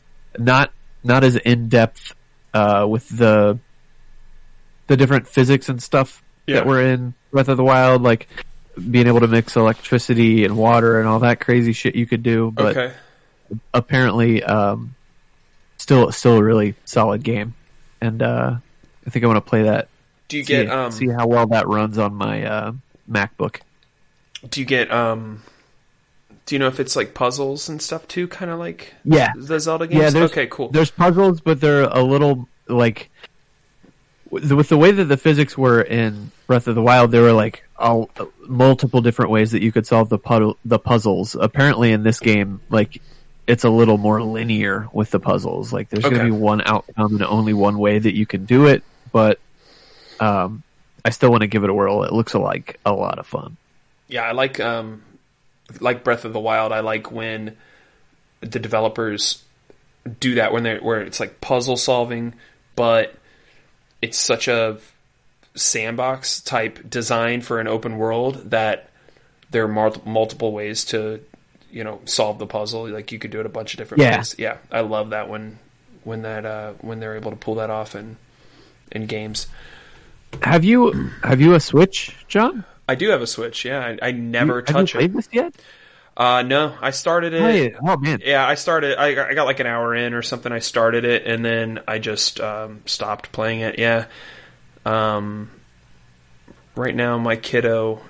I mean, it's her Switch, and she plays the shit out of it.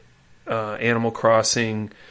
We do like on our family nights for video games. We do Mario Party and Mario Kart. We play a lot of that, and we Good family game. Yeah, it really is, man. Nintendo, they fucking know how to do that. Like, hey, everyone grab a controller and gather around. Like, they're really good at that.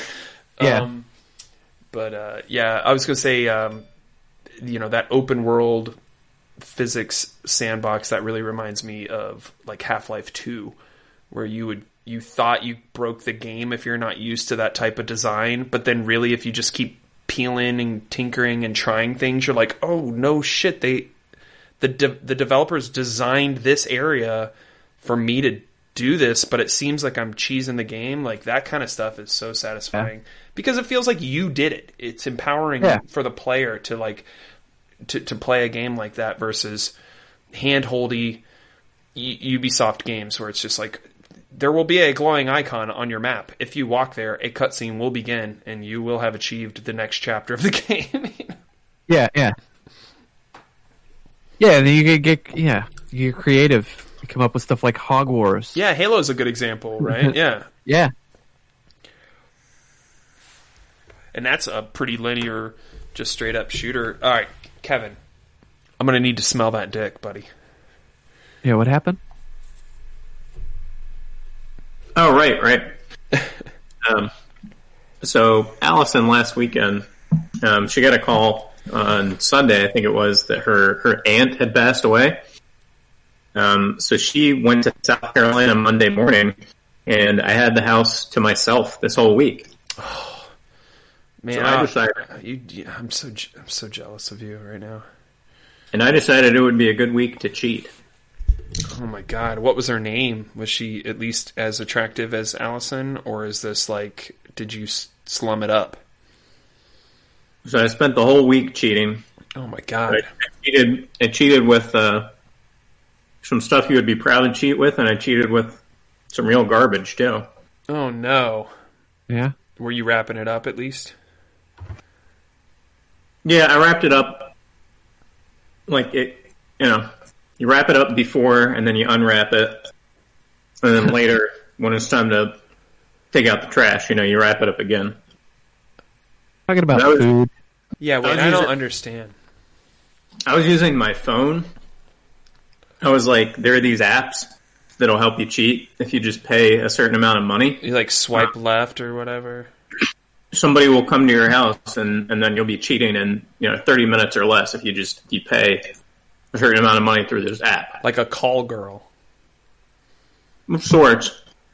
They deliver the cheating right to you. Yeah, it makes it real easy for the cheater. Churp?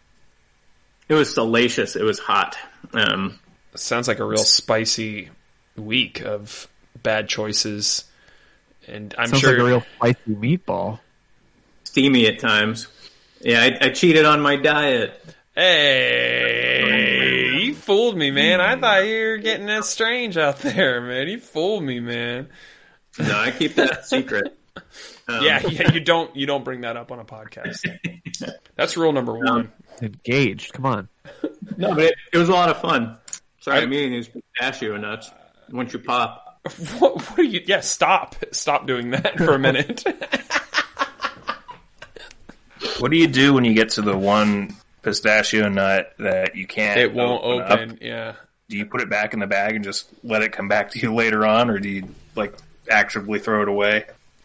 No, sometimes I'll put it back and do this later, but I'll crack it open with my teeth just because I can't. I can't do that. I worry. I like, it's one of my biggest fears is like breaking a tooth or something. Like I eat a lot of trail mix, and it's like, it's something I always have in the back of my head. Like, dude, don't go chomping away. Like these teeth are, although now that I have that Pro 1000, I suppose I can go a little harder in the paint, but, all right, let's hear it. Let's hear it, man. Let's hear it. Come on. Meatball sub, pizza pies, spicy chicken wings. How much damage did we do to this $1,000 dog? So I ordered pizza once. Ooh, where from? I had Gatto's Pizza. So it's the little Clintonville place. The one drawback with them is historically they've always only taken cash, and that can be a pain sometimes. I don't always have cash. Yeah. But now that they're on Grubhub, you can finally pay like it's the goddamn 21st century. And so I had Gatto's Pizza. The thing I like there is they do the Italian sausage, but it's like the thin, like a shaved broad sausage. Ooh. So I had the sausage and banana pepper pizza pie from Gatto's. Ooh. Like a shaved broad. Yep. I did that. I had Popeyes one day. Oh, no. What'd you get there? I got like 6 tenders or whatever, spicy tenders. Their tenders are good. I will say that. Red beans and rice. That's my go-to side. That's a good side. Popeyes. They got a good roll too. Yeah, the biscuit. Bad. Yeah, I ate a biscuit too. Ate a biscuit with a little bit of honey. I was going pretty hard. You said you ate a biscuit with a little bit of honey. You didn't put any butter on that biscuit too with the honey, did you? I didn't add any butter. I think they okay. It comes to you a little bit buttery. They spray them with the butter. Yeah. What else did I do? I had Taco Bell one night. Kevin. Yeah, no, I was just going for it. I was living like I was 20 years old. All right, so Taco Bell, we talking cheesy gordita crunch? Did we go bean and beef burrito? Cheesy roll-ups? Chalupa? Ooh, I go a Chalupa Supreme is nothing to fuck with, man. That's, I think, Taco Bell's greatest achievement. I do chicken quesadilla. Good. 2 Doritos Locos tacos. Okay. And they had nacho fries. So I tried the nacho fries. You hadn't had them yet? They were not very good. Oh, I like the nacho fries. Well, I think this batch just wasn't like crisp. Okay. It was a little bit soggy and it was not attractive. What's your go-to heat level on the sauce? You go fire, Diablo? Diablo is I don't even think Diablo is as hot as fire, but it's more flavorful. I think. I don't think any of those are like, hit the brakes spicy, like those sauces, you know what I mean? Just a lot of salt. Did we lose Joe? We might have lost Joe, yeah. But I asked for Diablo sauce, and I got mild sauce and hot sauce. So now I have to go back to Taco Bell so I can get the proper sauce. Bunch of assholes. But I did, what else did I do? What's up with them and their sauces, too? It's like the employee has a stake in how many sauces they... Like, every time, like, I go through a Taco Bell drive-through, so it's, 1:30 in the morning, and I'm completely drunk, driving around town like I do. And, at the the window where or the speaker where you place your order, I say, yeah, I'm going to need a handful of Diablo, a handful of fire, whatever. You look in the bag, there's 3. It's like, listen up, buddy. That's not what I do. I actually just politely say, hey, can I get a couple more? Is that okay? And then when you ask for a couple more, that's when you actually get the handful. They're like, get the fuck out of here. Here's all the sauce. Yeah. Never ask me for this again. Throw them at your face. Yeah. But it is nice to have a few of the Taco Bell sauces in your drawer at home. That can be fun for taco night or whatever. You make the real version and have the Taco Bell sauce. Totally. I made chicken quesadillas last week, and they turned out pretty good. We didn't have the taco seasoning, so I looked up on Google's like what goes into taco seasoning, and I just combined all those ingredients and put it all together. It was pretty good. I cooked way too much chicken though. They were very thick and meaty. They were more of a Crunchwrap Supreme than they were a quesadilla. I like a thin quesadilla, you know. Yep. I like to be able to fold it like a piece of pizza. Oh yeah. You weren't folding these. These were like almost a sandwich. I fucked them all up, but they were good. So that's not all. What else did I do? I ordered from Potbelly Sandwiches one day. Ooh. So I had a submarine sandwich plus like a bowl of loaded potato soup. Kevin.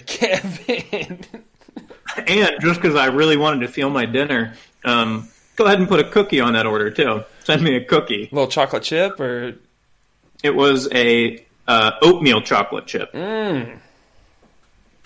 That's all you had to say. It's big. It's a big cookie. It's like Jimmy John's or size any of other like sandwich. A tea saucer. Yeah. Yep. What kind of sub did you get? So I tried to order an Italian sub, but they were all out of the stuff to make Italian subs. So I ended up with a pizza sub. Oh, that sounds How good. are they out of the stuff to make Italian subs, but they're okay to make the pizza sub? Aren't the two very similar with their ingredients? This is a good question. Yeah, the crossover might have been the Italian had like salami and some other, probably had pepperoni on it. But it had some other meats that you wouldn't have found in the pizza. Pizza was mostly pepperoni, cheese, marinara sauce, and then like mushrooms and onions and stuff. But it was a good pizza sub. And yesterday, just to top it all off, I went to Dairy Queen and I had a what do you call it? Firecracker, whatever, chicken sandwich From Dairy Queen. Go ahead and give me an Oreo cheesecake blizzard too. I'll have one of those. You savage. So that was my week of debauchery. Wow. It's impressive. No, your fiance got home and hey, we were fully stocked on toilet paper when I left. Do you want to explain what happened here while I was gone? Was there like a method to this madness? How did Dairy Queen follow the Potbelly order? It was just I see, I eat. It's one of those things that so I've been taking these like nighttime walks or whatever. A lot of times if I need to close out my rings, that's my old person exercise I do. I go and walk. I just walk up Indianola for like 1.5 to 2 miles and then turn around and go back.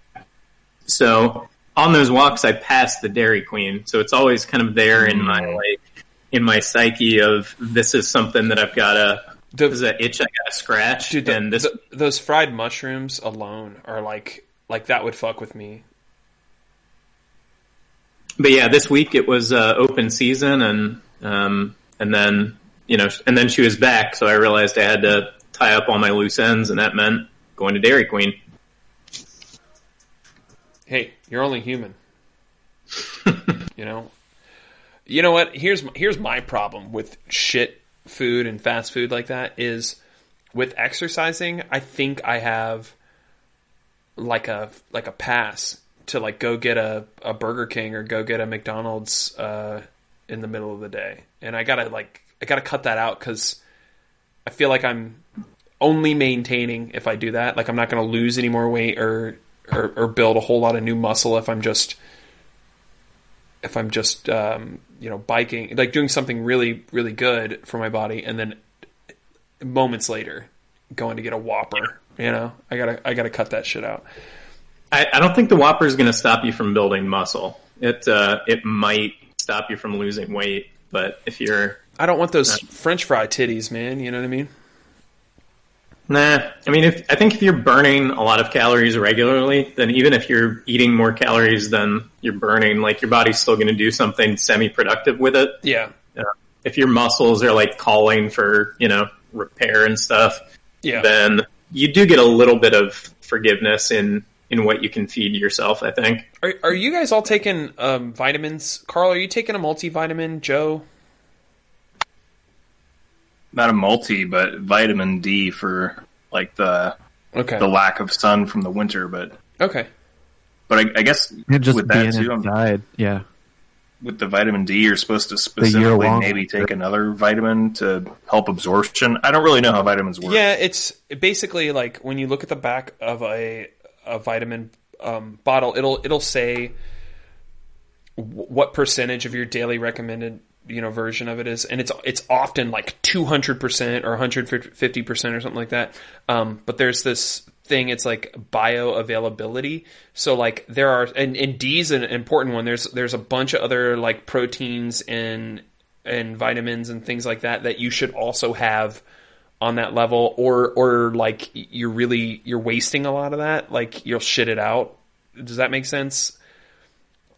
Like you should. I think you should be taking, like, D is a good one, but like you should also be taking a multivitamin on top of that.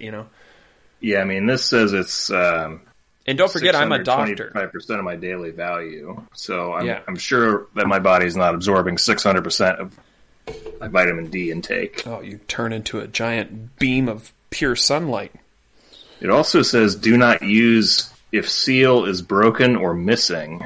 They should add the sentence, unless you yourself have broken or misplaced that seal. Otherwise, you could be like, what if you were that confusing. What if you were that fella from Memento? You woke up and you read that, and not going to take these. Yeah, you'd be spending a lot of money on vitamins to take one every time. Yep. Just chuck the rest. They're not cheap. Those are $7-8 a container. Yeah, I had no idea. And this is only for one letter of the vitamin alphabet, too. So do you guys do maybe multi is do you guys do the gummies, or do you do like the horse pill? I have gummies. Okay. I have I get the horse pill ones. Yeah. I've got soft gels. Okay.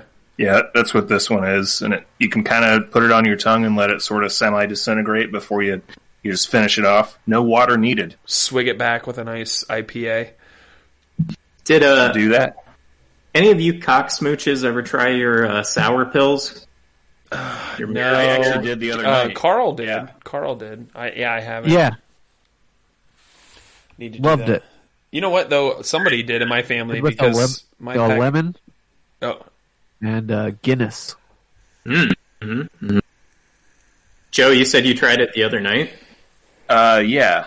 I tried it with some kumquats. You ever have one of those? They're good and sour. Oh, wow. No, I don't think I've ever had one. I don't think I have either. I had it on accident because these were like in the discount fruit section of Kroger, and I thought they were, I don't know if you know what they look like, but they look like such that you could mistake them for orange cherry tomatoes. And then when I got them, home and everything, it said, "Oh, well, these have a peel on them. These ain't no tomatoes, Pop." So, come to find out that these are sour fruits, and you actually are supposed to eat the peel with them as well. It's I've never heard of that, but yeah, you just eat the whole thing, and it's quite sour. Yeah. So I don't know. I think I did it right. I ate the sour pill thing, and then swished it around my tongue, but I still was able to taste some of the sour notes of the kumquat. Was it overpowering? Was it, was it heavily sweetened, at least? It was definitely sweetened, yeah. That's fucking amazing. Okay. Yeah, I made sure I did it, real hard in my mouth. so that I coated my whole mouth. That's where I was not sure if I went correctly, if my coating failed. Gotta get the back of your tongue, both sides of the back of your tongue. I also did a lemon White Claw. It was delicious. That seems like a good idea. I think I would recommend the kumquat to you if you also see them in the discount produce section. At some point? What do you do with a kumquat? What would you cook that into? What is that an ingredient for? Well, once I got them and figured out what they were, I just set them in a jar, and when I walk by the counter and see the jar of kumquats, I pull one out and eat Pop it. one. There you go. Yeah, it's like nature's Sour Patch Kids, essentially. Okay. Other than that, it said like they're good to like muddle up and put in a mixed drink. I've never seen a mixed drink that calls for that, but if you're like a fancy bartender, you probably know what's up with that. A Spinato. Yeah, if you're like, doing your own thing, you probably got a kumquat guy. A mixologist. It's got such a goofy name. This vegetable. Kumquat. Mm-hmm. Yeah. I don't know what I thought a kumquat was, but it wasn't that. We're way into mushrooms over here. We get the whites, the baby portobellos, and like it's almost once a week that's a side where I'll just saute a little olive oil, a little garlic. Go ahead and try some straight butter on those. Okay. Just butter them up. Yeah. I just love mushrooms so much, and I don't know why this wasn't on the grocery list 3 years ago. I think it was the pandemic. We were like, let's just buy all the food at the grocery store because we might die in a week. I don't know. I love these boomers though. Yeah, my mom would do like a saucepan of mushrooms or whatever, and like really, really like almost saturated just butter on top of butter into these mushrooms. Okay, I will try this. Do we want to do a March Madness update? It's not really important. Right on. I don't know. Maybe I'll try to stream something where I go through a bracket, but I don't know. Would your video from last year or 2 years ago on our YouTube channel, would that make sense for people to check out now as far as setting up your bracket? I guess. I mean, I should just try to make another one for this year, really. Okay. I thought that was a well-made video, though. I mean, informative. I'll do one if you guys will watch it. I'll watch it. I'll watch it, yeah. Sure. I spend so much time on the YouTube. I'll be watching it with bells on. Okay. Tomorrow or Tuesday or something. I'll figure it out. There you go. Yeah. Speaking of YouTube, a couple channels I would recommend if you find yourself taking long shits like myself, or however you take your YouTube. There's kind of like a sketch comedy channel that I've been way into. It's called Viva La Dirt League, and they do kind of video game humor videos where it'll be PUBG or Fortnite or whatever, just like popular video games. And then there's a music one that I really love. And Joe, I think I thought of you when I found this guy. He's the channel's called Rick Beato, Beato, and he goes through like just classic. Out of joke, his name sounds like Pedo. Nope. I thought I was going to say because it sounds like Dick Beto. Like, No. I liked it because gagging off. What he does is he does it's a music YouTube channel, and he is a producer, engineer, guitarist, and he goes through and looks at popular songs and like why they're good, and from a music theory standpoint, like breaks them down. And I watched one today on Korn, Freak on a Leash, and he does like he'll do like isolated tracks on the bass, guitars, drums, vocals, and go through and talk about just music theory shit. But then he'll do top 10s or top 15s, top 20s of best drum intros of all time, best guitar intros of all times. And his videos are often demonetized because of copyright strikes, because he's playing the actual songs and breaking them down on the channel. But he's kind of one of these YouTubers that just does it for the love of the game. So I'm sure he's like making money through Patreon or merch or something like that. But yeah, check that out if you're especially if you play guitar, or you play an instrument, Rick Beto on YouTube, and just a quick recommendation there. But Buy Doge. but get your hands on that Doge. This could be your last chance to buy it under 6 cents. My brother got real pissed because our crypto dork, our resident expert. Yeah, our resident expert said that was a bullshit, coin, and that it should be ignored. And then it blew up just like the Super Shark thought it would.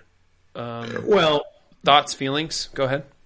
Yeah, so that was a couple weeks ago, and I think Shark was making the argument based on Elon Musk was about to pump a bunch of money into it. Okay. And at the time, the counter argument to buy Doge was there's no use. Like, nobody's actually using Doge for anything. Okay.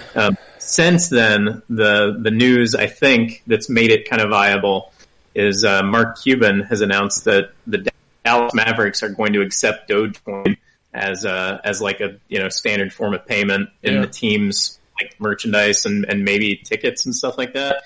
And then Carl, you said like other online vendors and stuff are coming along now. So it's actually about to be a currency that's used for something. And if you can still get under 6 cents, maybe it is actually good to buy right now. Okay. There it is. Yeah. He got real salty about that conversation. But if you buy it, we're holding to the moon. Also, just a fun fact, if you ever want to say, go fuck yourself to somebody, but you don't want to, you can't afford to utter those words, the line is you do you. In case you guys were wondering, if you ever hear someone say, hey, you do you, they're telling you, you can go fuck yourself. Almost without exception. In that conversation, I think it didn't have to be that way, but it was. Oh, that's what he was doing. That's what he was doing. They were at an impasse. They weren't, they were talking past each other, and at a certain point, you just have to say, you know what, you do you. I can't find the words to bring you out of whatever thought you have. Yeah, you do you. What friend was it who was the expert? Zane? It was, yeah. Oh, guys, I know we're trying to wrap up the podcast, but we got to do trivia. We got to get some points on the board. We have everyone here. All right, let's do. We'll do that, and then we'll close it out. Thank you, everybody, for listening. Make sure you hit up our website, podcastrightnow.com. You'll find all the links you need there. And Carl, tell them about Nothing, man. What's going on with Nothing right now? We just released a cover, Hillary and I did, via the internet. Mm-hmm. We sent each other the files, and I rerouted the encryptions. Very, very technical thing, but the computer spit out a cover of a Guided by Voices song. It's called Chasing Heather Crazy, and you can listen to it on our Bandcamp, nothing.bandcamp.com. Okay. That's what we've been up to.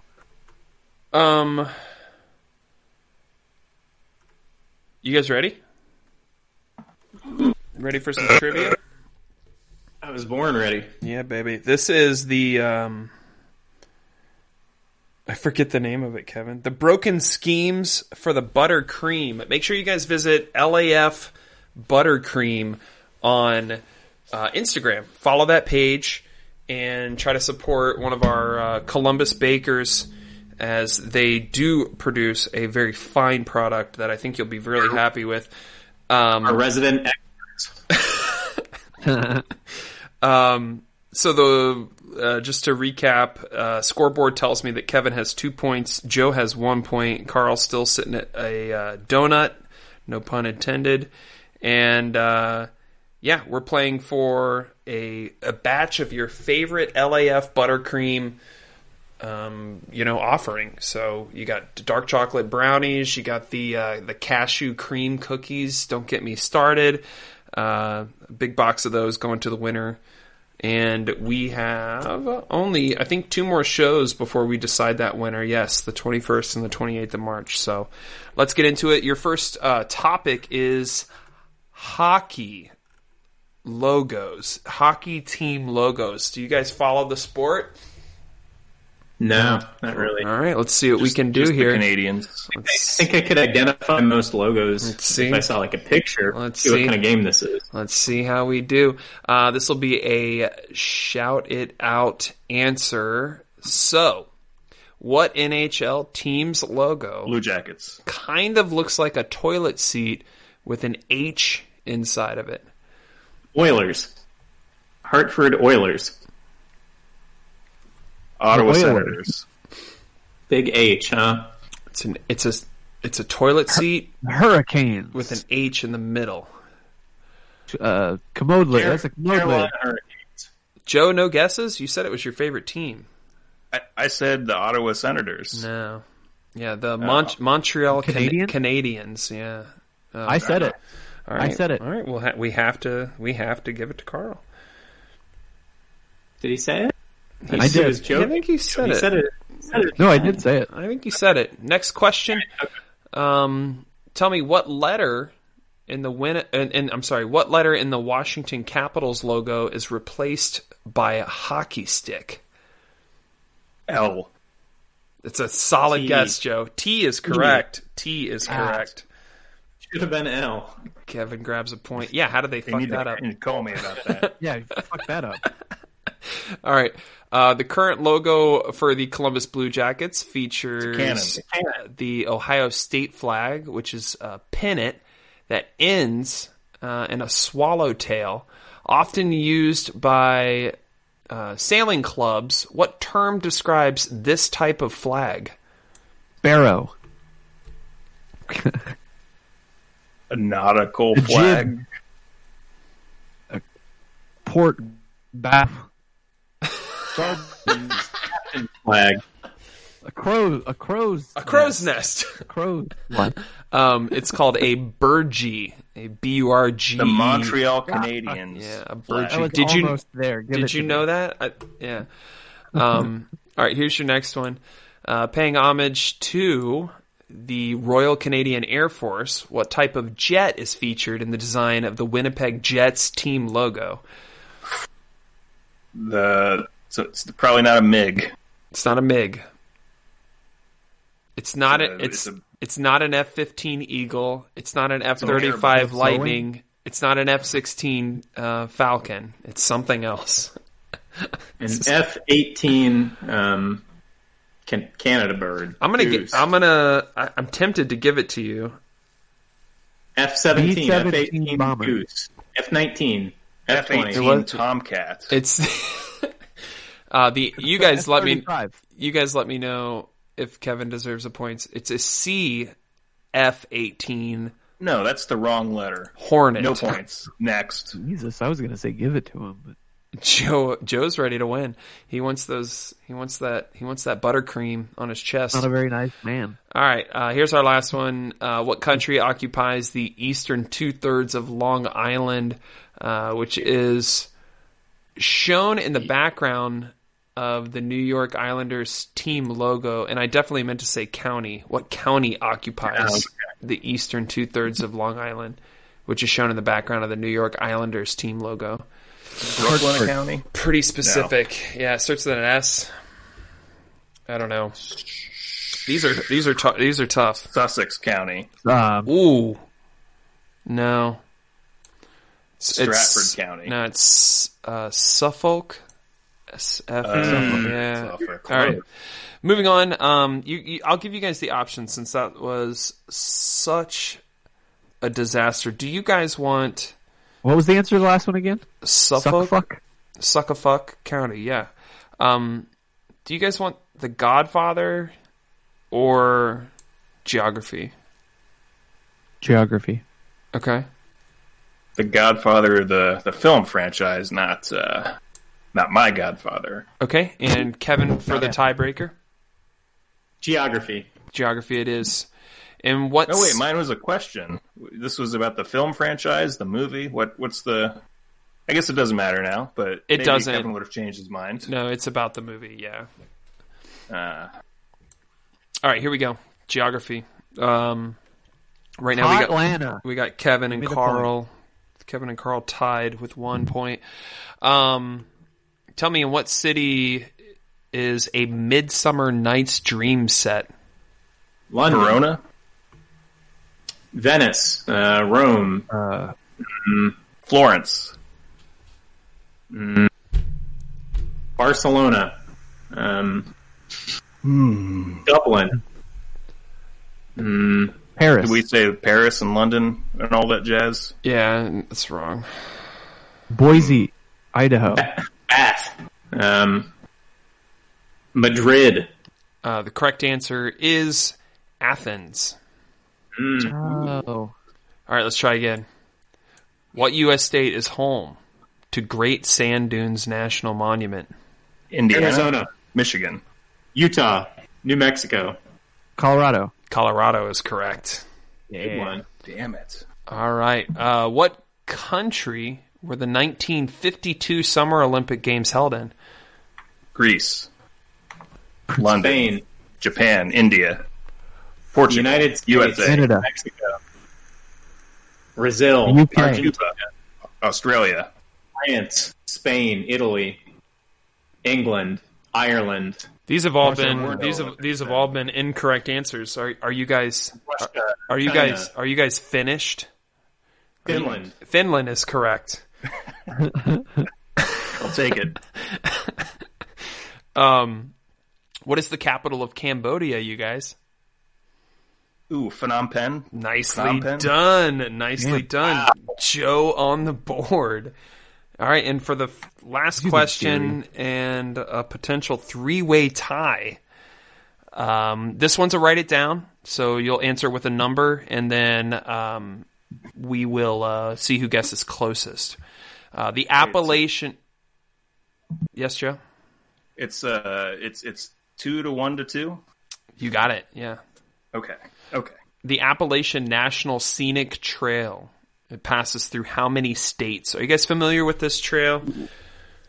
It's a real popular one to, like, you can do any chunk of it, and, I mean, obviously, but a lot of people make a big deal out of going, doing the entire trail, backpacking, camping, that kind of thing.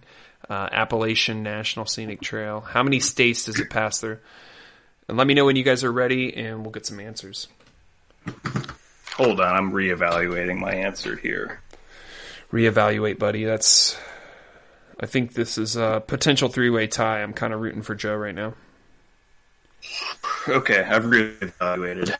All right, let's hear yours. Carl, you good? Kevin, you good? Yep. Honor system, no tweaking answers. Joe, why don't you go ahead? Okay, I started off by saying 11, and then I felt like that's one too many, so I said 10. Okay. And Carl? I said 3. And Kevin? I settled on 11. Okay. And I swear to God, if it's 11, I'm going to eat some. Yeah, Kevin is our point winner for today. 11. It passes through 14 states. So there you go. I'll tolerate that answer. Adding another... Kevin, looking good for you, actually. Carl could potentially tie, as we do have 2 more shows that will do this quiz. And Carl, wink, wink, I'll try to level this out. I'll try to get you some categories that you like.